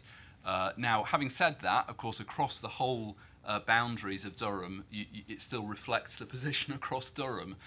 So I think in terms of it's difficult, to be honest, to I have to say, to disaggregate that from what's happened since 2010, obviously in terms of austerity. And I think the report you're referring to, and certainly subsequent ones, have really talked about the impact of austerity as well, because clearly a number of formulae have been changed anyway over that period. So some of the things that, for example, Easington, some of the funding they picked up prior to 2010 is no longer available to be picked up now anyway, had that been there.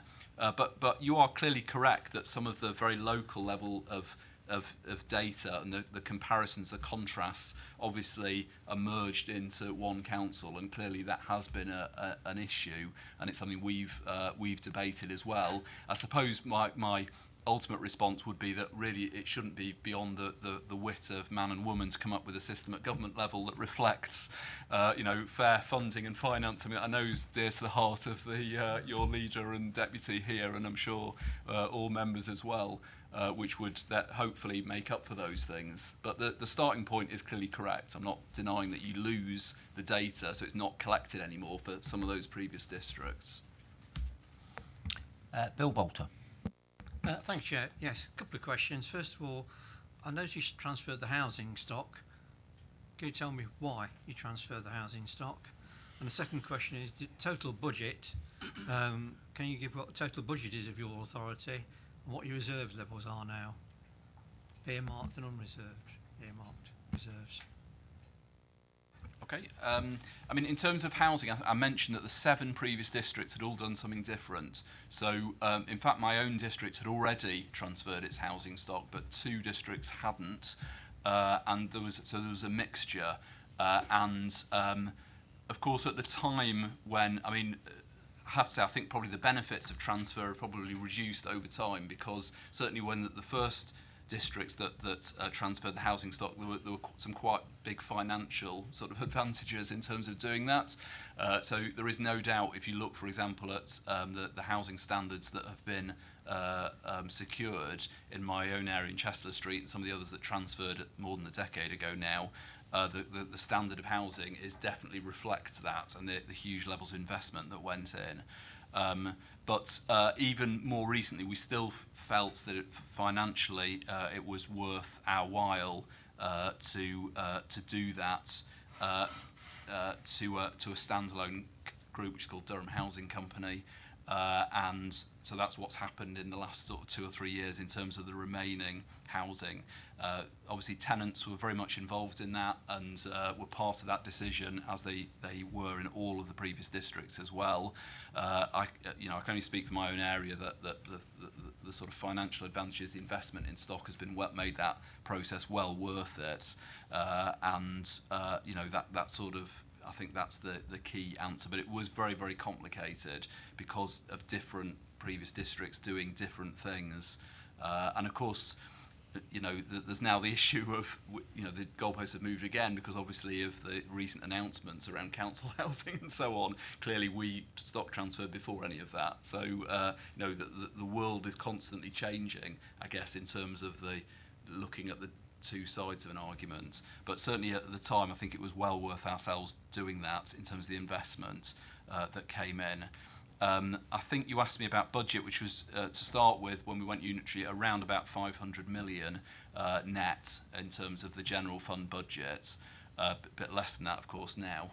And you asked for reserves. We're fortunate in that the previous county and some of the districts had very secure reserves, and we've managed to hold on to them. Now, one of the reasons for that is that, and I've not really mentioned this, but since 2010, we've had a very rigorous performance management regime in terms of the budget reduction. So every year we make the saving that is required of us. If some services don't make it, there's a list of alternative savings that are made instead.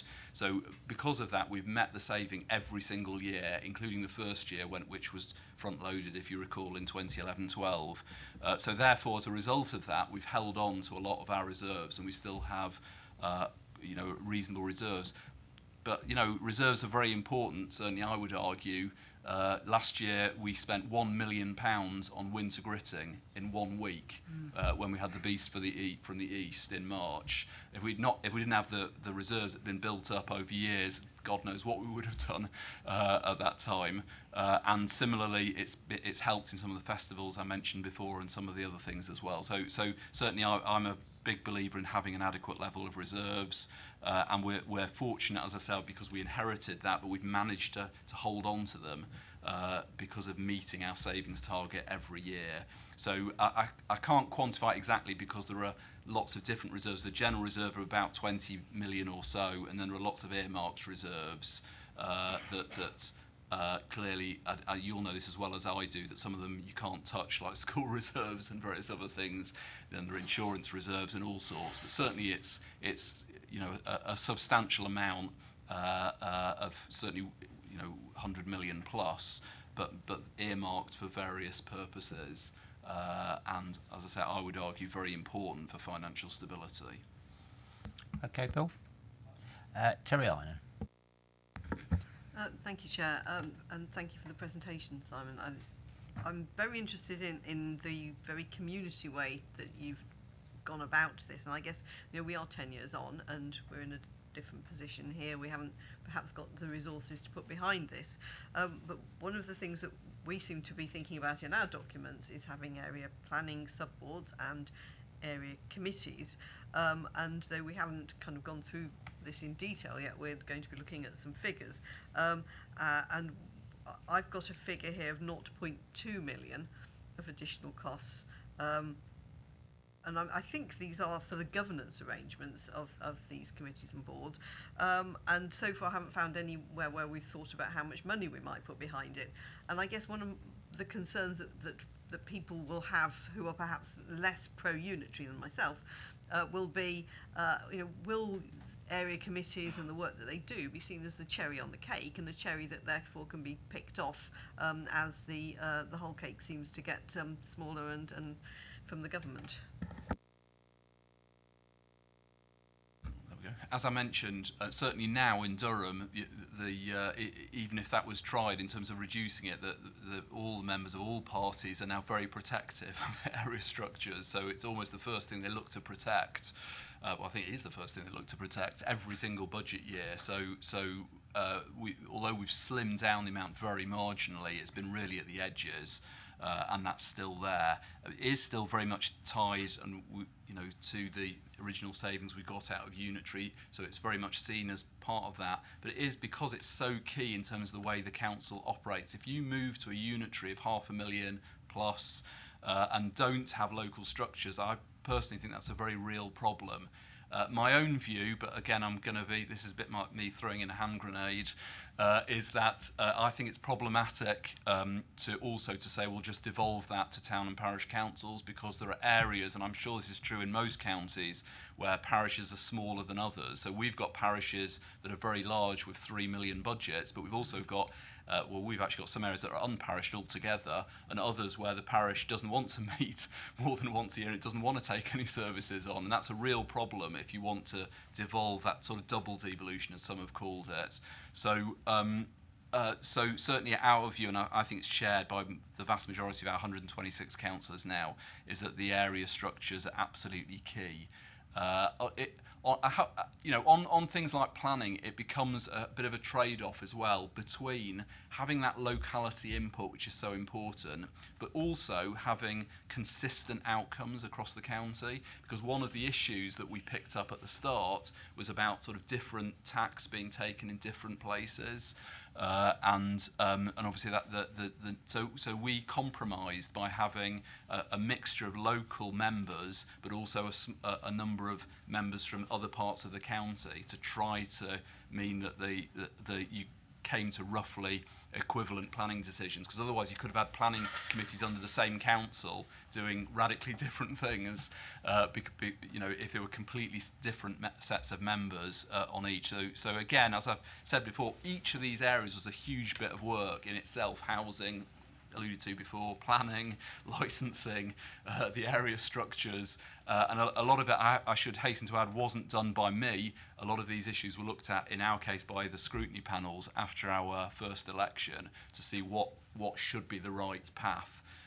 And also, as I mentioned before, we had that constitution group, very important that everybody, all groups, felt they could participate in, that nobody felt their view was ignored. Whether or not they had 3 members of their group or 70 members of their group, and that was really important as well. Okay, thank you. Could you just explain, you said they've got budgets, what delegated powers they've got? So, do they do traffic regulation orders? What sort of things can they do? So because our partnerships are slightly differently constituted to, say, Wiltshire, I've explained this to one or two colleagues, the disadvantage is we can't directly delegate to our area partnerships because they're not 100% elected members on the boards. So therefore you can't devolve things like highways budgets, which I think Wiltshire's done. But obviously this is swings and roundabouts, because clearly I believe the advantage of the way we've done it is there's a lot of public involvement. And it's not just in terms of turning up to a meeting, but it's actually being involved in those decisions. We know that's worked because when we've had budgets, we've actually asked people a dangerous question at the moment: how would you rate the way the councils, cut £200 million? And the people that attend their area partnerships, and we have several thousand now in that category, have rate the council under that a whole point higher than the general response, which is really interesting. And I think it's probably because of the involvement that people have had through the year. So because people understand the challenges, I guess, that you have and so on, they're involved all the time in making decisions, not just attending meetings. And of course, a lot of those people are if I can put it like this, the community activists, the people who are always involved at their level, and they're now very much part of those area structures. So that to me is the flip side, but clearly we can't do some of the things that Wiltshire can do, for example. And in an ideal world, I think I certainly would want to do those, but we can't because the regulations won't allow us to do that without some change that would basically mean it was just members on the board, which we don't want to do. So as I say, that's the trade-off, certainly as I see it, and the slight differences between, I think, certainly ourselves and certainly Wiltshire's model. Okay, thank you. Right, I'm going to move to Cornwall now because I can see Adam Painter is there, and then if members got some other questions for Simon, we can come back to that. I don't want to keep Adam waiting any longer. There's a presentation coming round now for members of the slides that Adam's going to talk to. Adam, can you hear us in Leicestershire? Yes, we can. Thank you. We're deploying all the technology this morning. So, what are you, about 300 miles away from Leicestershire?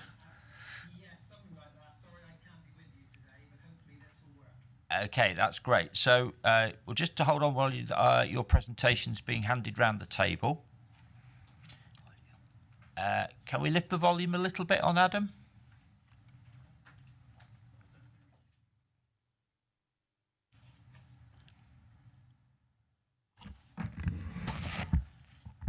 Oh, that probably helps. We're just moving the microphone closer to you. Not literally. Yeah, probably slightly closer to Cornwall, thank you. Yeah. Right, okay, please do your presentation. Thank you. So hopefully you've all got the presentation in front of you. I'll talk through sort of slide by slide relatively quickly and give plenty of time for questions. On the background was we had the county council. I had been a county councillor for 8 years, from 2001, and was deputy leader of the council in 2005 to 2009 when we took Cornwall Unitary. You can see the county council's budget and the district, 5 district councils and 1 borough council. So you can see how Cornwall was made up. The parish and town councils have been, very important to us, especially going unitary. So we did have 209 parish and town councils. Because part of the borough council wasn't parished, we are now up to 213. So those areas were parished at the same time as we went unitary in 2009. You can see the sizes of areas from Truro City Council with over £1 million budget, down to some small parish councils that literally don't have any budget, any staff, and just have 1 annual meeting a year. So there's certainly a variety within our towns and parish councils. Leading up to the vote in 2009, we had the district councils made a bid. It was a bid from 3 of the districts that wanted a single unitary but 6 delivery areas. I think government soon saw through that one, and that one was dismissed. We had the county bid that went forward and is the one that did go through. The joint services project we had with the districts started in about 2007, where we had a business plan that joined up many of the back office services. It was a project to save around £600,000. All the business plans looked very good, but we could get no agreement across the districts and the county council, and that was really what proved very difficult and very frustrating, was trying to get agreements where you might get 3 districts agree one thing, or the county would opt out, or you'd find all the districts apart from 1 deciding to not join in. So it was really, that was part of the reason why we moved and put more effort behind the unitary bid. It wasn't just the districts that I think had issues. The districts did vary from what I would say is very good down to some that weren't so good, but the county council was remote from communities, and it was very old-fashioned in nature, so it did need to change, and it needed a culture change. So there were various promises made as to what the new unitary would look like. So those new promises were very much around devolution. We were talking about devolution from Cornwall, what is now Cornwall Council, down to town and parish councils, and we created a vision for community networks. So essentially our community sort of governance areas, the community networks were based around 19 of the main towns and the city in Cornwall, and these were roughly sort of the catchment areas for your doctors' surgeries and your senior schools. So they tended to split out quite nicely, so then we split Cornwall into 19 areas. These were the networks that we set up at the time to say that that was a way of getting more local than the district councils had been, and certainly more local than the county council had been. The main thing was to eliminate duplication across all areas, but especially things like street cleansing and waste, where we did have different areas across the district services. We wanted a stronger voice for Cornwall, and I think that's something that certainly listening to Jane's presentation previously, and certainly listening to Simon today, I think that's come out very strongly for all of us, where we went from being a group of councils in an area to having a very, very strong voice, and I think we underestimated how much of a difference that would make to us. The general efficiencies would be right the way across all of the council areas. The business plan that we put in, which was quite hard fought amongst the various councils, was for a £17 million saving, which at the time seemed an awful lot of money. Looking back, it was a massive underestimate about what the money that we actually could achieve through joining together. So those were the promises that were made.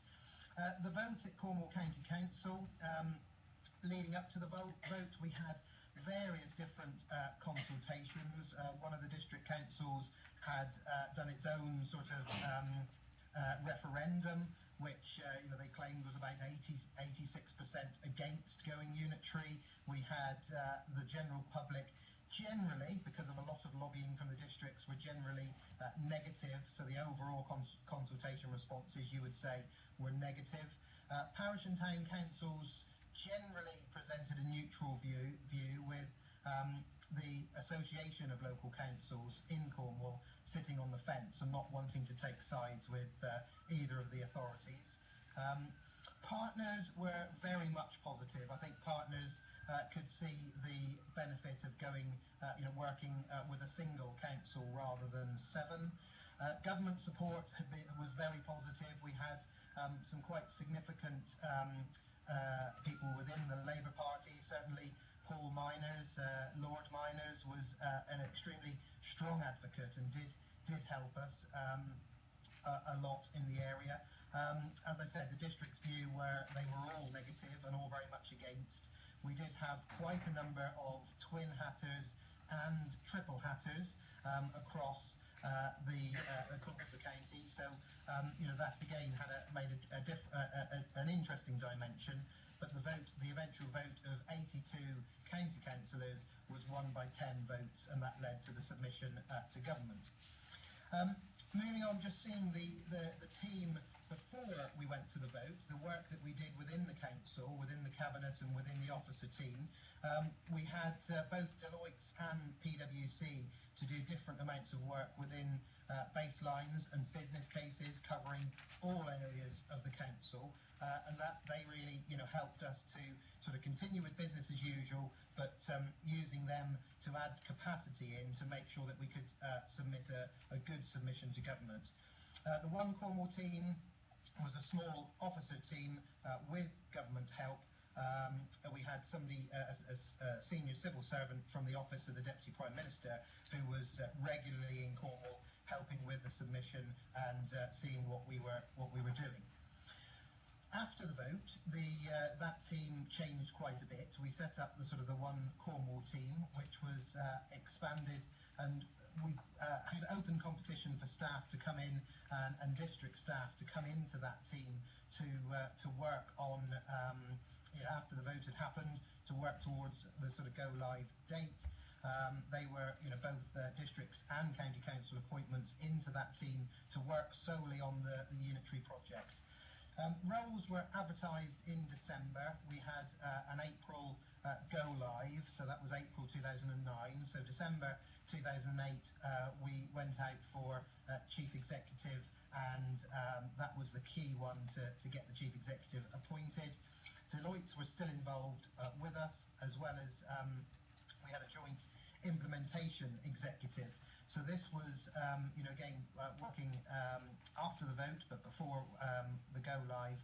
We had 2 councillors from each district and borough council, and we had, so that was 12 people across that area, and we had 12 county councillors as well, with the leader having the casting vote. So there was an equal number from county and the districts, but the leader of the county council chaired the implementation executive, and had a casting vote. And then we had the Cornwall Association of Local Councils, so the town and parish councils. They were there as observers, and they did play an important part in the implementation executive. So leading up to the go live, getting closer to the go live, our own staff had to do quite a lot of the work again, which we realised afterwards that the consultants didn't get it all right. So there was quite a bit of learning as to the baselining we did and a lot of the budgets that we pulled together for the areas that you can see. So looking at the assets that were there, baselining of services, the communications of getting that right and getting that out to the general public and to the staff. The various lists of functions, the specifications for those, the structures that we were going to work in, as well as budgets and governance. The harmonisation of council tax, that went to the middle of the district councils, and so we did have some winners and losers as far as, you know, some taxes went down, some went up. The continuing authority was the county council, and the districts were disbanded in April 2009 on the go live, and then we had elections for the new authority in May. So there was a small transition, and we did have the district councillors that were appointed to the implementation executive did have special dispensations to continue in their roles as councillors as part of that executive until the elections in May. So going on to the recruitment, just going back slightly to up to the go live date, we moved to one chief executive, one assistant chief executive, 6 directors and 32 heads of service. This was a huge reduction, obviously, across the 7 chief executives we had previously and the many directors and the many heads of services. So that was the structure that we put in. I think going to day one and the sort of the go live day, you suddenly find out quite a few things that you didn't realise at the time. We had things like one of the district councils had voted to halve all parking costs in the district, which wasn't particularly helpful. We had other districts that were frantically spending all of their reserves, and again that wasn't particularly helpful, but things that happened, which perhaps again are lessons learned. It wasn't all great, certainly within the county council. Our children's services were in intervention, as were fire services. We had an issue with Cornwall Airport at Newquay, where the airport was shut because of a transition that caused quite a bit of head scratching. The value for money score wasn't particularly great. We had one of our district councils that was effectively bankrupt, and the housing assessment was poor. So there were quite a number of things on day one that we had to tackle, as well as getting things up and running. So in the early years of the Unitary Authority, it was really around fixing those areas that needed to be fixed, prepare them to transform those services, bring them together to make sure that we could excel. The structure changes took time to bring in. Clearly it coincided with the Osborne cuts and austerity. It was something that where I said before about Cornwall coming together from really as a sort of a backwater of 7 fairly uninspiring councils to being suddenly given a large amount of scale, a large amount of sort of much more ambition within the council, and I think that was something that moving to sort of more of a front runner. Certainly finding our focus as far as what the economy was against sort of is it all about the money or is it all about the localities, and I think that's something that we had to grapple with. We did have a change of political administration, so we went from the county council being controlled and majority run by the Liberal Democrats. We did then go into the new Cornwall Council being run by a Conservative leader, supported with the Independents as a coalition. And I think some of the original ideas that we had around localities, because the particular portfolio holder who came in 2009 didn't like the idea of the community networks. They did strip out much of the capacity, which I think was a shame. And we've since rectified that, but it's taken a lot of time to get what we think is right for localism. And I know certainly listening to both Simon today and Jane, they've got different ways of doing that local connection within their authorities. We did have leadership challenges in the early years. We had the Conservative leader was thrown out by his own party through some of the decisions that he made, which was quite difficult at the time for the leadership. That led to the chief executive resigning. So it wasn't all sweetness and light in the first 4 years of the authority, and we then went through further sort of temporary leader before the next election. We've had various governance changes, and I think that's something that is difficult and something that all authorities will grapple with in how you run the authority. We did have a cabinet and scrutiny roles within the old county council. We did sort of follow that through, but we changed the scrutiny role where we had 10 different policy advisory committees, and it was sort of a different way of working, which again we worked with government on to bring in a different type of governance. So it was something that we've since changed and gone now to a more formal sort of 5 committees of overview and scrutiny. But the policy advisory committees were trying to, it was almost a split between the cabinet system, but also having more committees, because we went up from sort of the 82 on the county council. We did a 1.5 times the members, so we ended up with 123 councillors, which we currently have on the authority. So to sort of keep them all busy and have enough jobs for them, part of that was to bring in these policy advisory committees, so that we had 10 of them with 10 members on each committee, so they would look across all areas of the council. So you had the traditional sort of adults was one, children was another, and then the rest of it was housing was another. The rest were broken down into those sort of 10 areas that closely matched the cabinet members. So that was the way that we did our governance changes at that time. But obviously dealing with the boundary review and everything else at that time was quite a challenge, and we've since had tweaks to that going forward, and we've changed it at each election cycle. So what have we achieved? Well, certainly within the first 4 years, I said before that our budget said 17 million pounds worth of savings. We actually achieved 170 million, and only 10 million of that was frontline cuts. So we did by far achieve our budgeted savings. We've had plenty of service adjustments, but most importantly, we've had service improvements, and certainly within the first 4 years we made improvements, and we've continued on that trajectory. Fire services and children's both went up into good. We had a good value for money score. We have been underspent every single year of the administration, so we've had 9 years of underspends, which relatively small underspends, but we've very much hit our budgets, and we've been able to invest more money into adult social care year on year. We've also got a very large capital programme that we're currently working on and looking to spend even more in areas like housing. So we have changed now, moving up to where we are present day. We are down to 5 strategic directors. We did shrink it further previously, down to 3. We felt that wasn't strong enough as far as an executive team. So we do have 1 chief executive and 5 strategic directors with 18 service directors below them. So you can see that's changed quite a bit from 2009, but obviously austerity has also played its part.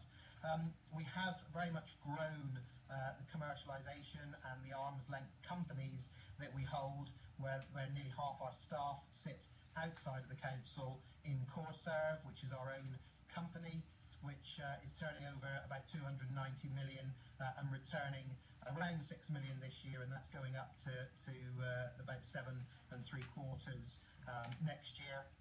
And you can see the areas which they look after for the council. The council leadership team, just a quick one, just to show that pictorially who we've got in place. and how they're split up, the various areas within the council. So one thing that we were very proud of were back in July 2015, we managed to secure then the only county unitary devolution deal, which I think we clearly wouldn't have achieved if we weren't a unitary authority. That's given us lots of freedoms over things like 100% business rate retention that we've had for the last few years, as well as many other areas. You can see on the next slide, integrated transport has been fantastic. We've had huge investments into our bus and train network, and integrating those together with the touch, using sort of your debit card to swipe for buses and trains, and having the same sort of system that you would get in central London through Transport Powers. Economic development always been very important within the council because of the amount of European funding that we've had. An intermediate body status has given us some more autonomy on spending that money, certainly in skills, culture and heritage. Energy, geothermal and wave hub, we're still working on those. Health and social care integration, I think, is still ongoing to try and get that better. Certainly within property and the one public estate, we've had a lot of work there with our other sectors such as health and police, and then business support as well as part of that unitary devolution deal, and we're still working on other areas. So the challenges that we had through changing to unitary, very much different cultures. I think that's been a massive change. Certainly myself, as 8 years as a county councillor, where things were very traditional. We moved what seems sort of light years away from where we were, and we've been able to really make some big changes there. I think most of the timescales have been very tight. Sort of managing the expectation with people, I think it's been difficult because austerity coincided with our sort of go live date. I think that's had a difference to how perhaps some people have looked at the unitary process. We did have a lot of bad press at the time, and that was a constant sort of barrage of press being pumped out by either sides of the argument. We did have resistance from both staff and members, and having to work around that was hard work. I think the workload, you can't underestimate the amount of work that was needed to do that. The joint teams working together, again, it isn't always easy if somebody's trying to work and do the opposite to some others in the team. So just around the risk management and how you manage the project. Comms, again, I think is just important to try and get the comms as right as you can. So yeah, I think certainly enthusiasm and belief is something that goes a long way as far as trying, as a leader at that time, to try and make sure we were doing the right thing. I know I heard Jane said she did countless numbers of meetings across Wiltshire, and I did the same across Cornwall, and visiting most of the parishes just to explain what we were trying to achieve. So just quickly on some of the lessons that were learned, one of the big ones was trying to choose a new logo for the authority. That was extraordinarily painful and hit the national headlines, and it did turn into a bit of a farce. But I think it was because nobody wanted to sort of use a logo from the previous authorities. That was contentious. We did in the end go back to the Cornwall logo. Having a separate team at the beginning that wasn't integrated with the rest of the services, I think, was a mistake as far as how we did that, and it didn't work as well as we would have liked it to. I think it would have been better if those, rather than taking people out of their day jobs and putting them into a separate team just to do the unitary thing, did then create a disconnect between the staff that were left over. So I think there could be a better way of doing that. It certainly needed firm leadership and very strong leadership to be able to drive that through. Talking about appointments and then design, I think it was key to get in place the chief executive, because it really didn't work particularly well until the chief executive was appointed, who could then really be part of that leadership team to drive through the design. I think going for a big bang on day one and trying to change lots of things. One example for us was the waste contract, which wasn't handled particularly well, and we had areas where recycling and waste wasn't collected. That's certainly something you don't want to be doing. I think the local versus strategic, you certainly don't want to forget your local areas, and I think that's very, very important. I think you do have to expect problems, because I think no matter what you do, something will come out that you didn't expect. You will have much more capacity once you go unitary. We certainly found that you suddenly had lots of spare people around, and you don't realise quite how much extra capacity you would have, because the efficiencies are far greater than we ever expected. And I think there's very much more efficiencies than you ever budget for.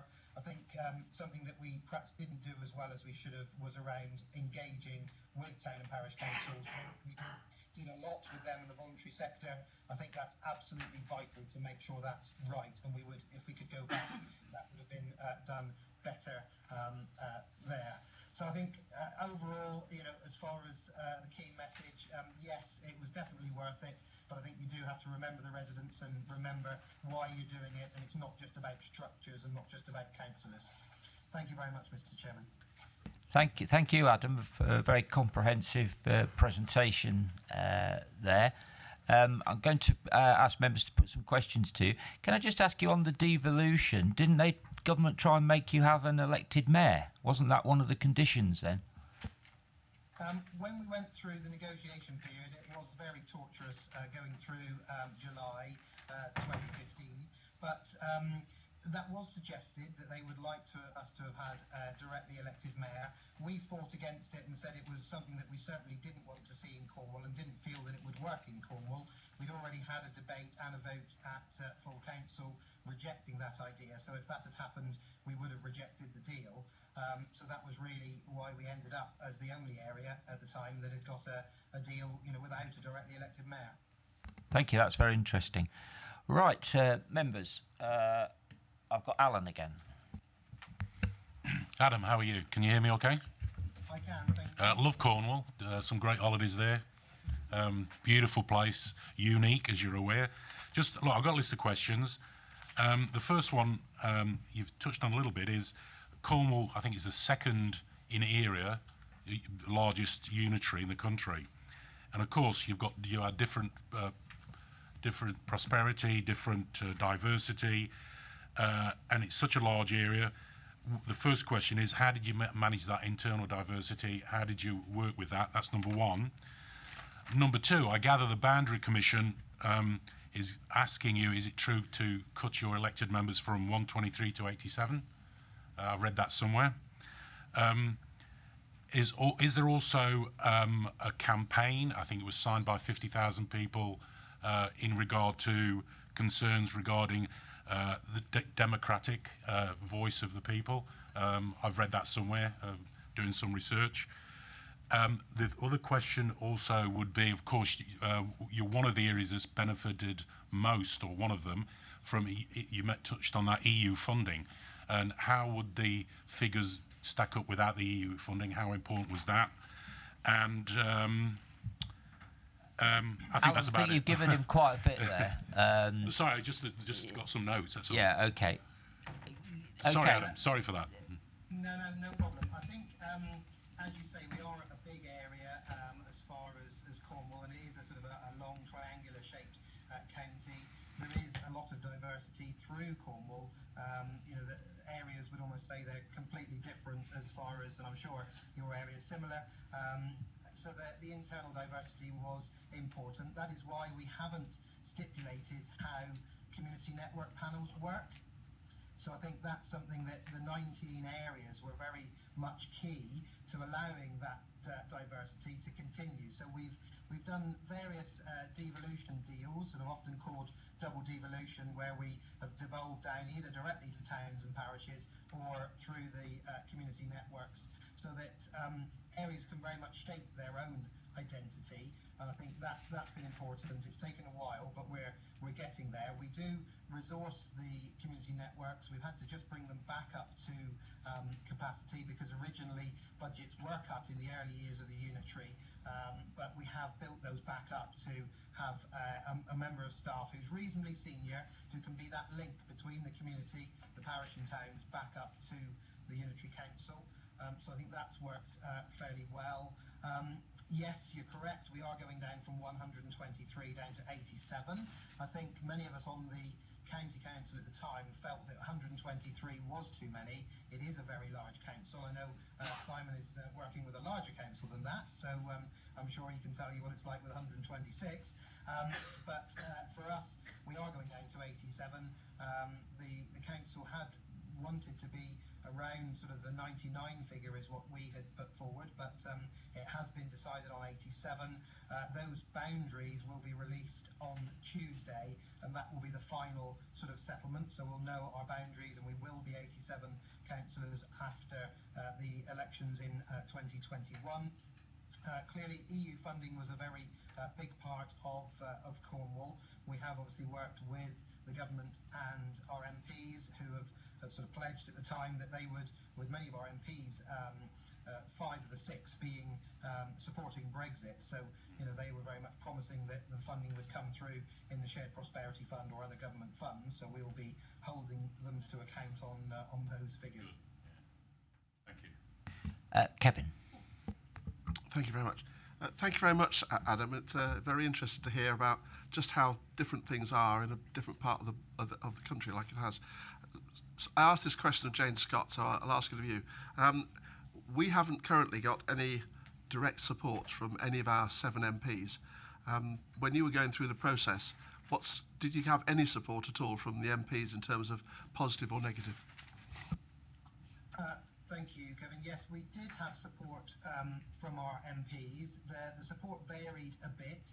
Back at that time, we did have 6 Liberal Democrat MPs, but they were supportive of what we were trying to do as a sort of a Lib Dem-led administration. I think, you know, clearly we were working with a Labour government, so the dynamics were quite interesting. But again, it's quite often difficult to think back sort of almost 10 years ago as to exactly what happened prior to 2009.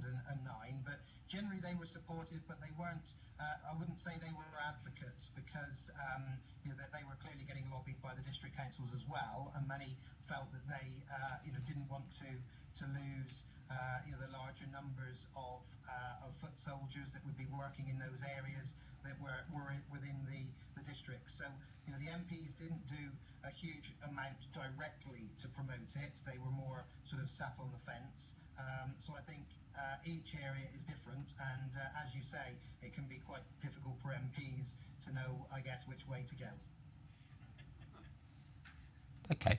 Adam, could you just say a bit more about these community boards? Do they have delegated powers? Can they do certain things? Do they have budgets?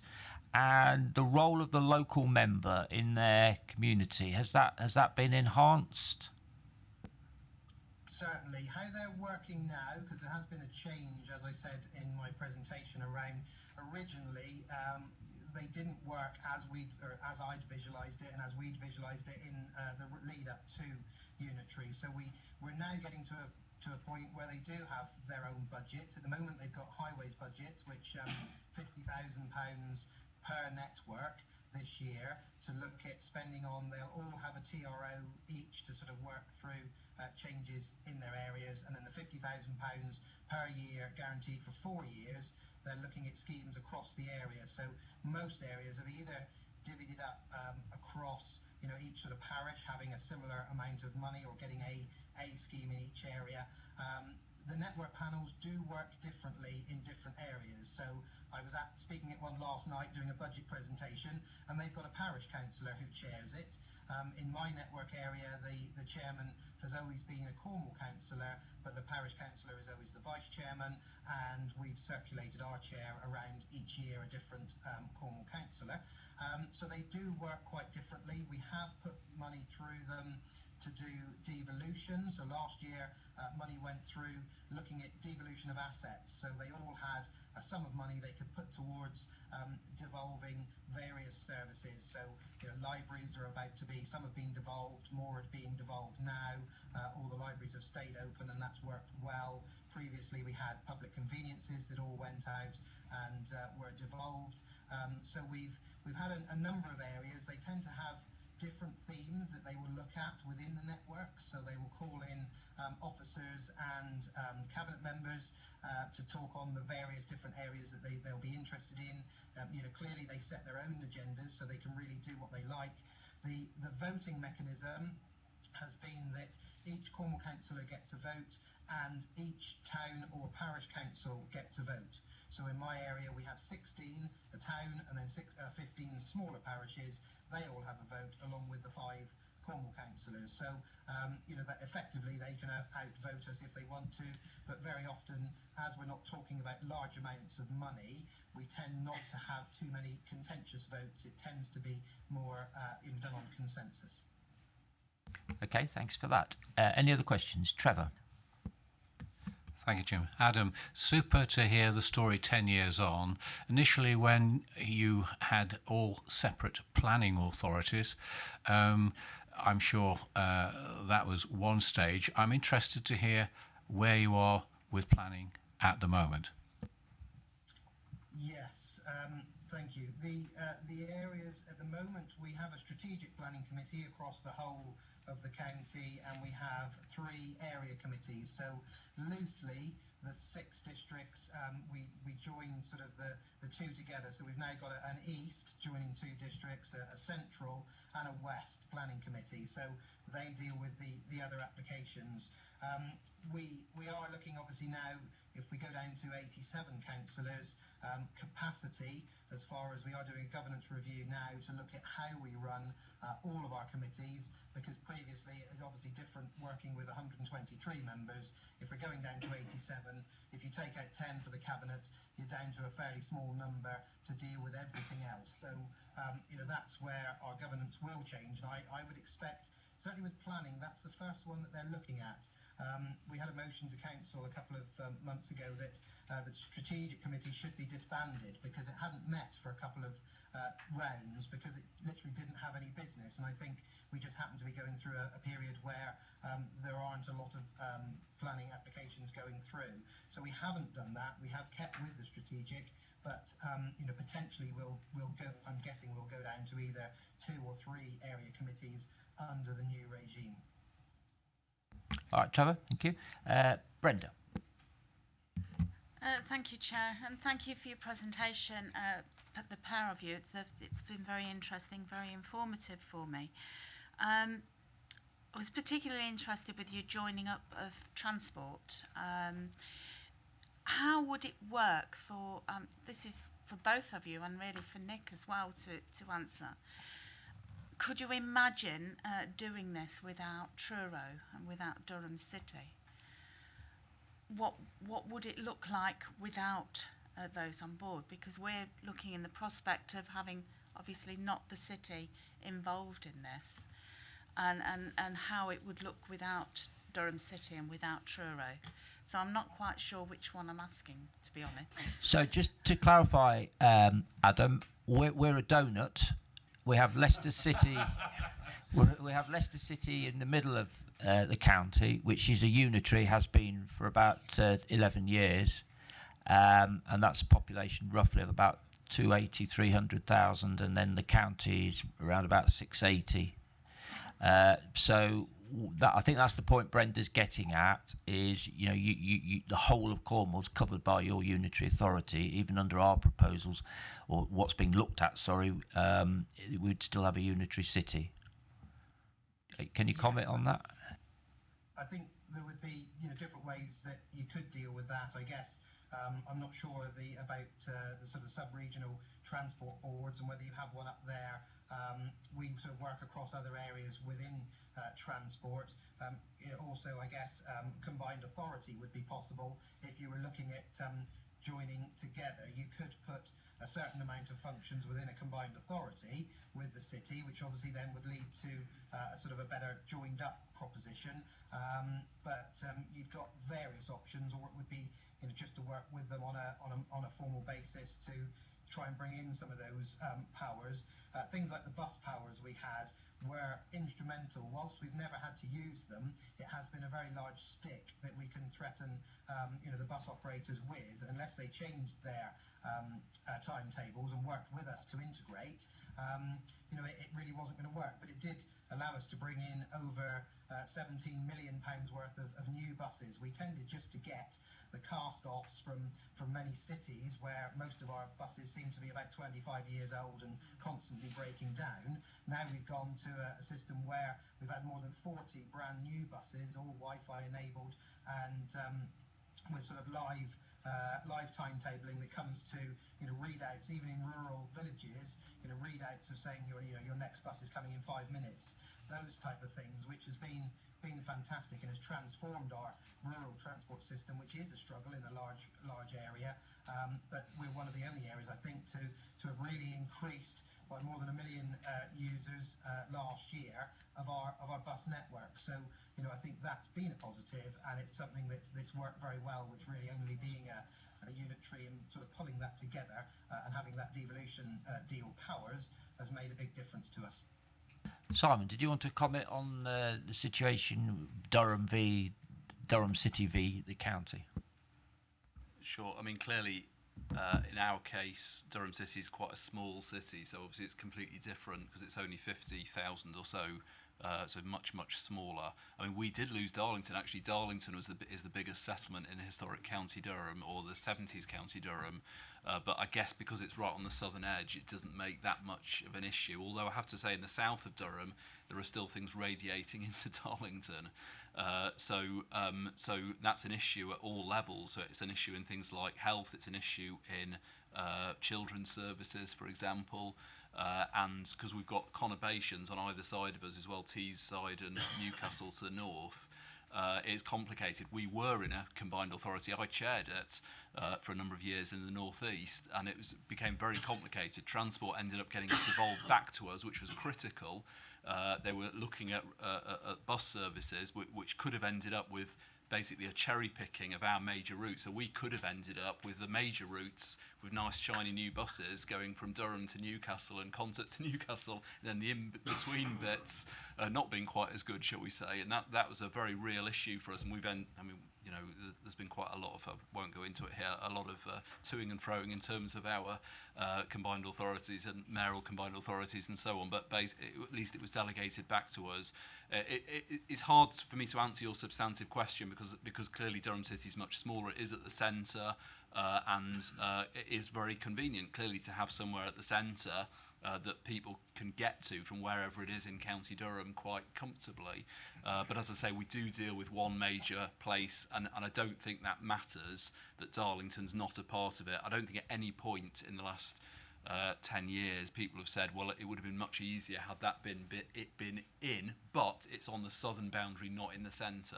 So that's the best way I can answer it, because as I said right at the outset, Chair, I can only speak for really as we've found it in terms of our geography over the last 10 years, and clearly different county, different shape, everywhere's sort of got their own, clearly would have their own situation, I guess. So Brenda's also asking you, Nick. I mean, have you had any discussions with SPS on would things need to change? Well, the unitary council bid is based entirely on existing boundaries. There is no aspiration to either shake off or acquire any bits that are either in the city or on the edges of the city. And I want to make that point, especially to places like Birstall and Thurmaston and Oadby Wigston, that the bid is entirely based on the current boundaries, and the city mayor accepts that our bid is a potential bid is based on the current boundaries. Some bus powers would be incredibly useful. We really do struggle, and I think Simon will have the same problem in Cornwall, that the buses just want to race between cities like the trains do, and they are profitable, but to get the buses to pick up, say, in rural Melton Mowbray, go through Melton Mowbray and get to Leicester, It's the protecting the bit which comes from the rural, which is really, really difficult and, as you know, Simon, relatively expensive. So some bus powers would be incredibly useful. On strategic highway stuff, don't forget here where we sit now, we're already part of Midlands Engine. City Mayor and myself are part of Midlands Connect, so all the, you know, the big bids to government are now going through those sort of areas. The City Mayor's chairman of East Midlands Transport, which I attend, and obviously on the MAG's have done super work, where they've worked with the City Council as well on housing numbers. And where I sit as leader, you know, I often say it, but a lot of the stuff we deal with the mayor in the city doesn't have politics in it. We're both him and me, and he's a Labour guy, as you know, are sitting down to do the best we can for the city and the county as a whole in terms of transport, getting people to work and getting people to leisure and stuff. There's no real politics in that. So where I can agree with him on highways and transportation things, I do. Watermead Park, for instance, a small thing in the great scheme of things, but a good piece of work between city and county. So where we can work together, we do work together. Where we have political differences, and obviously a Tory administration and Labour administration do, we don't bother talking about those, if you know what I mean. Stick to the things we can agree on and stick to the things where we can deliver the best services for the people of Leicestershire and the city with the money we've got. Okay, thank you. All right, Brenda. Any other questions to Adam before we let him go? All okay? Okay, Adam, can I thank you for taking part this morning? Nick, you got one for Adam? I would also formally like to thank Adam as the leader of Cornwall for making the effort to contribute to our debate. I was sat at a table with him at the CCN the other week, but unfortunately for us, they put all the Leicestershire people over one side and everybody else over the other side, and I couldn't actually ever get to speak to Adam, but I thank him very much for his input. Okay, thank you, Adam, for taking part this morning. No, thank you, Chairman, and thank you, Nick, for those kind words. And it's been a pleasure to do. And yes, best wishes with whichever route you choose to go down. And yeah, good luck for the future. Okay, thank you very much. Right, are there any more questions for Simon? Members in relation to Durham. Nick? Just a quick one. I've got down here, how did he deal with the rural and urban integration? Because he is very similar to us with a deeply rural area. And does being unitary, I know he alluded to it, in his opinion, does it help with economic growth and regeneration?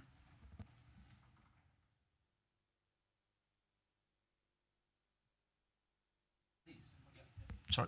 I think undoubtedly on the second, on economic growth regeneration, it clearly helps, because clearly economic regeneration is one thing that obviously was distributed among the districts previously, and we certainly had cases prior to 2008 of disputes between councils over major schemes essentially, and sometimes developers, I guess, would even play one off against the other, whereas now clearly that there's an agreement, people come together to start with, and once we've agreed, and it becomes very clear. We've found that businesses themselves react very favourably to that, and have said publicly, and actually I have to say this, in the northeast, a well-known conservative business person has said publicly that County Durham is the best council to do business with, and I think it's partly again because of coming together as a unitary and being very can-do in our approach. And that once we've decided a direction of travel, that's it. And then also everything's together now. So planning, economic development, transport, everything that a business needs, and the information is all in one directorate rather than getting passed around. So we've certainly had a very positive relationship, and I think, and it's critical for us, particularly in the current times, which are obviously challenging economically. And County Durham, because of the decline of industries, even more challenging, I have to say, probably than most. So very, very important and positives that have come out of that. Rural, urban, it is a challenge, I have to say, just starting with, I often feel, well, wouldn't it be nice to be in charge of a city where you can just say, right, let's put everything in the town centre, because everybody knows it comes out, let's do a Birmingham, build a brand spanking huge library right in the middle, or Newcastle have done the same. We can't do that in County Durham, and I'm sure it would be same in most counties, because so we know that in our case only about a third of the population see Durham City as their natural centre, and so you have to keep think, in fact, we haven't closed any libraries either, same as Wiltshire, I noticed from the last meeting, but you've no choice. You have to keep services right across the county, and we've managed to do it as a unitary, but obviously it is still difficult. We've kept it with area partnerships, an example for you, where we've got the same budgets.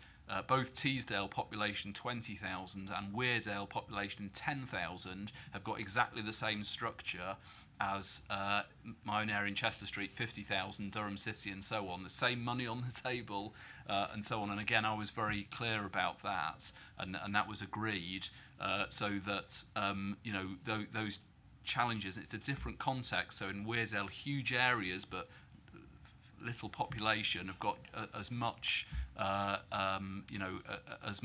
the same structures that everybody else has got. But it's a constant challenge, I have to say, particularly with austerity. And it's worth pointing out, and obviously it's alluded to from Cornwall as well, none of us, of course, knew that austerity was going to happen in 2008-9 when we came into being. Had we been told, I don't know what our reaction would have been actually at that point. But suddenly, a year and a half, this big sort of axe felt like it was falling down, and it has been a struggle. I personally think that it's been challenging for us as particularly rural unitaries because of this issue of keeping a spread of services and not being able to centralise everything to a sort of central point. But we've managed to do it, and I know Wiltshire have, and others have, and Cornwall have. So it's certainly possible to reflect those differences between rural and urban. So I think that's how I'd answer it, Chair. Thank you. Okay. Any further questions for Simon? Okay, Can I thank you very much for coming down this morning? It's been very illuminating. Nick, did you want to? Just before I formally thank Simon, can I just say to Terry earlier on, she said, don't think that the area structures, area committees, whatever they are the cherry on the cake. Now, I'm not a cook, but in my view, they are a basic, integral part of the cake, more akin to the flour. I mean, hopefully you make cakes out of flour, but that's how important I think they are. So they're the basic ingredient of the cake. And then formally, Chairman, I'd like to thank Simon for the long drive down from Durham. I think he's made an excellent presentation, and I thank him very much. And he's going to join me for lunch along with Terry and yourself if you can come along, Simon. Thank you. Okay, thank you very much for that. Right, thank you. I'm going to now go to item 6 in relation to our running order before we break, and take views from local county councillors, because I was asked to do that, and Mr. Kaufman has been waiting very patiently. Jeffrey, would you like to come up to the table? So what we'll do is we'll just do this section, and then I think we'll call it a day for today. We've still got a few items to get through, as you know, but we do have a further meeting on the 6th. The key purpose of that meeting is obviously to hear from the district council leaders. So they will be coming at 10 o'clock on the 6th, and then we will cover these other items, the departmental issues, 3, and just to remind members who are here as chairs of your relevant scrutiny, there is a section for you to give some feedback on what happened at your relevant committees, and we do want to hear that, because we've got to form the overall view. So in relation to children's services, adult services, health services and environment and transport, if you can just give us a quick bit of feedback at the next meeting of the key issues that came out of there, that would be helpful. Right, Jeffrey, you want to talk about... Thank you, Chair, for the invitation. As a local member. I'm amazed that other members haven't taken the opportunity. And I have to say, this morning and last week, listening in, it hasn't been an endurance test at all. Certainly with the contributions we've had this morning, it's been a fascinating listening to what's happening everywhere else. But what moved me to accept your invitation was my concern at the previous meeting when you heard from the parish council. You spent a lot of time listening to the parish councils, and the thing that came out to me was my concern at the complete deficit of the democratic input. You may recall, Chair, that there was this discussion that they never had elections at parish councils, and half the people got nominated and there were great numbers of vacancies. And our district, Oby and Wigston, doesn't have parish councils, so in order to do something, somebody would have to appoint somebody somewhere to have a local input. And it was that has really worried me. And I'm not sure whether the contributions I heard this morning allayed my fears or not. I think there could be a very serious democratic lack of democratic input. Over the years that I've been around, I've seen the localism of Leicestershire County Council disappear. You mentioned earlier on the highway forums. You also mentioned that Oby and Wigston was a Liberal Democrat controlled council, and all 5 county councillors come from Oby and Wigston. But even under the current leadership, you blamed the previous leadership of the county council, but even under the current leadership, they were not allowed to chair their own highway forum, and we had to import somebody into the area to chair it, and I felt moved at the time to send them a street map of Oby and Wigston. You know, that was the type of thing. So I don't altogether trust this localism bit. You may recall also that the county council used to attend town forum meetings. They certainly did at Oby and Wigston. Oby and Wigston have 3 town forum meetings, which used to have representatives from the county council being present. Now, certainly the Oby forum meeting attracts about 100 people, but the county council have long since ceased sending representatives along.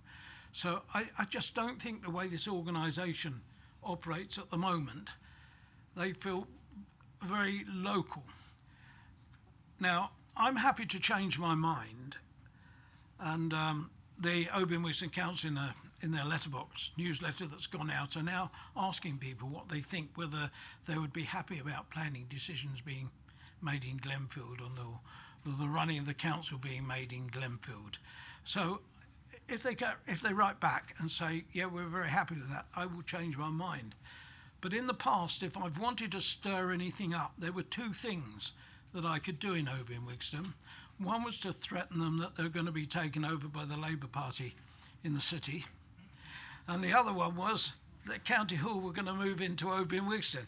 And that, I can tell you, brought a lot of responses. That was the way to move people. So I just wonder, as part of your further inquiries, whether it would be useful to bring in a couple of these unitaries that have been struggling. Because I don't think that the answer necessarily is a unitary here. I think it's proper funding from national government. That is what local government needs. And I just wonder, that I understand there's a couple of unitaries that I've come across, I think it's Shropshire and Torquay, that are struggling, almost on the Northamptonshire scale, but not quite there yet. And I just wonder if it wouldn't be useful, Chair, to ask them to come along and see where they've gone wrong.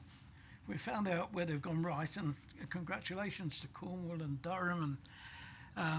But I think that would be a way forward. I'd like to hear that, because if we do go down this line, I would like to know what mistakes not to make. Anyway, Chair, I thank you very much for this opportunity. Thank you for that. We have had a number of requests to hear from others, and I think the commissioners need to discuss this, because we've got to draw a line somewhere. But you're right.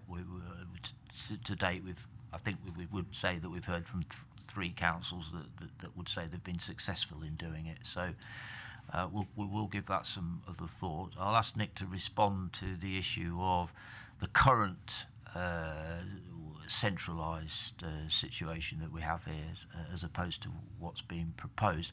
But as on your point about town and parishes, because I do think that's important, and we've still got Simon. Do you have any knowledge?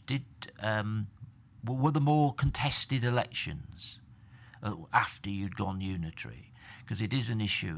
Often it's very, very hard to get people. There's 1 or 2 town and parish councils where they really do have a political fight and a proper election, but the majority of them, they don't get enough, and then they have to co-opt after the election date's gone. So it might be unfair to put you on the spot on that, but do you have any information?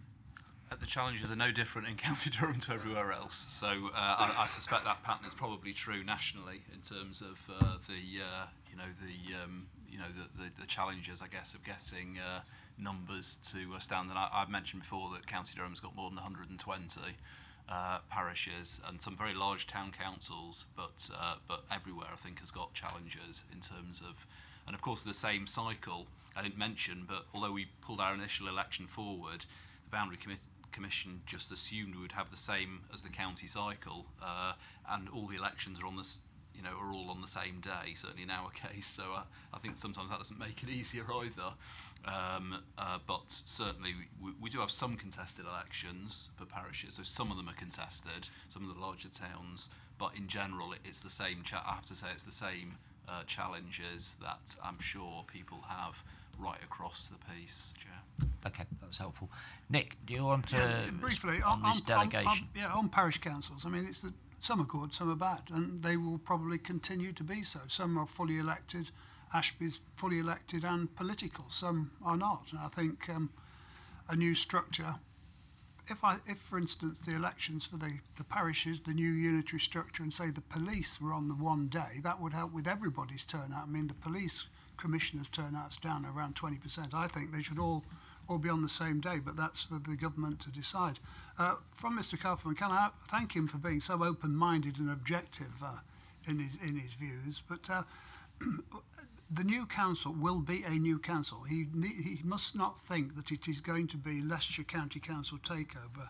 We know we have done some things wrong. We know we have got to do some things better. That is why it is a new form of local government for Leicestershire. You could go out to public consultation and end up still being called Leicestershire County Council, or you could be like Cornwall, which is just Cornwall Council, or Wiltshire Council. I recognise that we've not done our best in the past. A new council will be a new council. It's the abolition of all districts and the county council and the creation of a new council. And Mr. Kaufman's views will be taken into consideration when you decide how you're going to set it up. Okay, and we heard from Adam that a change of administration then led to going back and doing things differently. We all need to give some thought to this. Have you got any, or perhaps unfair to put you on the spot, but to give some consideration how some things could be make sure that, what we said we would do, what the offer was, particularly around delegation and the role of members and town and parish, actually did effectively got put in the constitution and couldn't be undone at a later date? Well, we've taken evidence so far from Liberal control, Labour control and Jane Conservative control, and they've all pretty much done the same.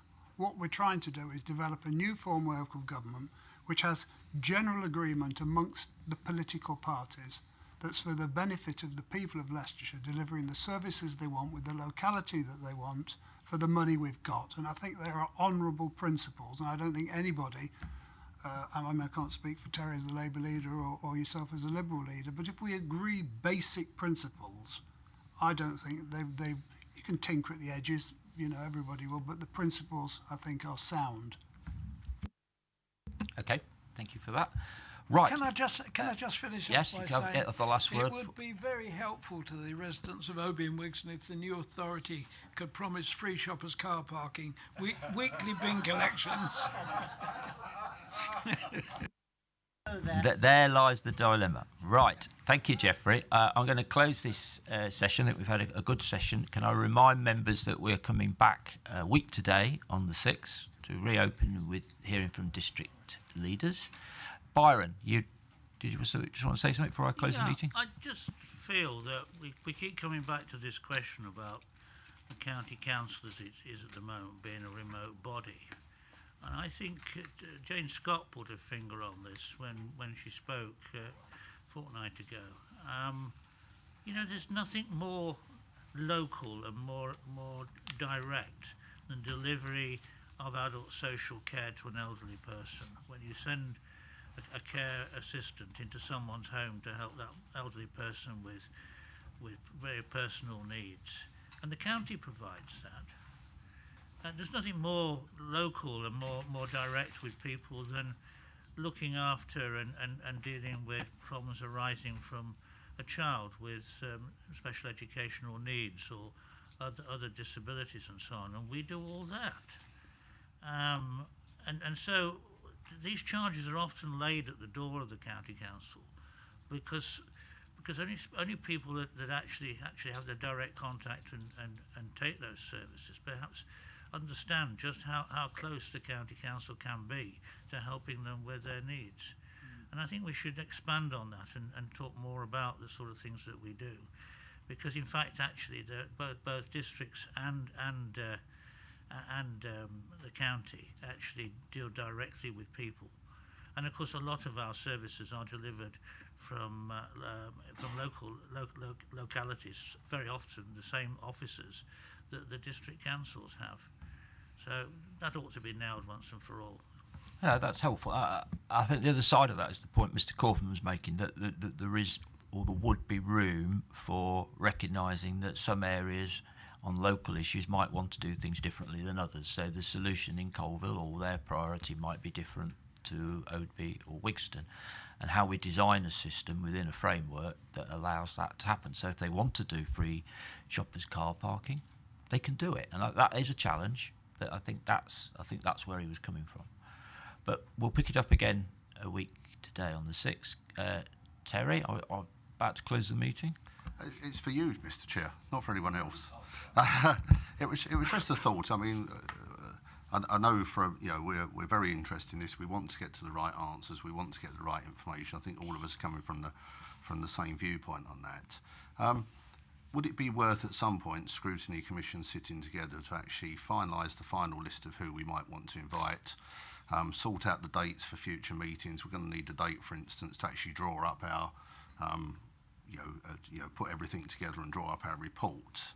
And I just wonder, with dates just pinging in the diary, we're all very busy people, could Scrutiny Commission not actually, as a body, decide the work programme, the way forward and the dates, rather than perhaps each time we have one different request for who comes and who doesn't come going forward? Well, so, for instance, I didn't get this agenda until 5 minutes before the meeting started, whereas it would have been useful to have it, last week.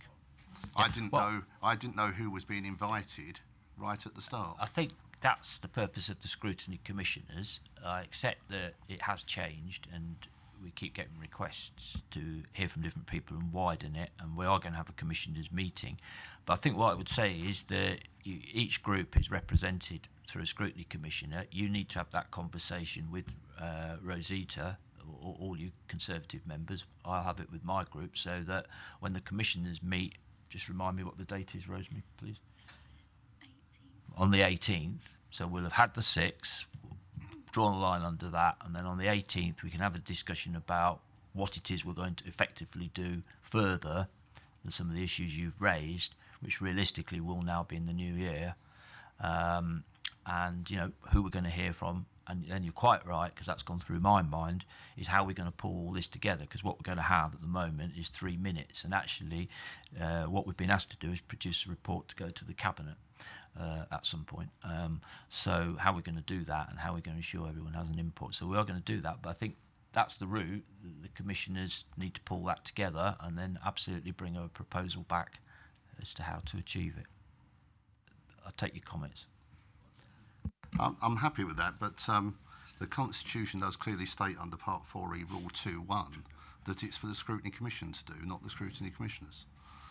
Okay, I'm not going to go into that now. I will discuss that with our legal advisors and come back to you on that. Okay, right, I'm going to close the meeting so you can all go and get some lunch. Thank you.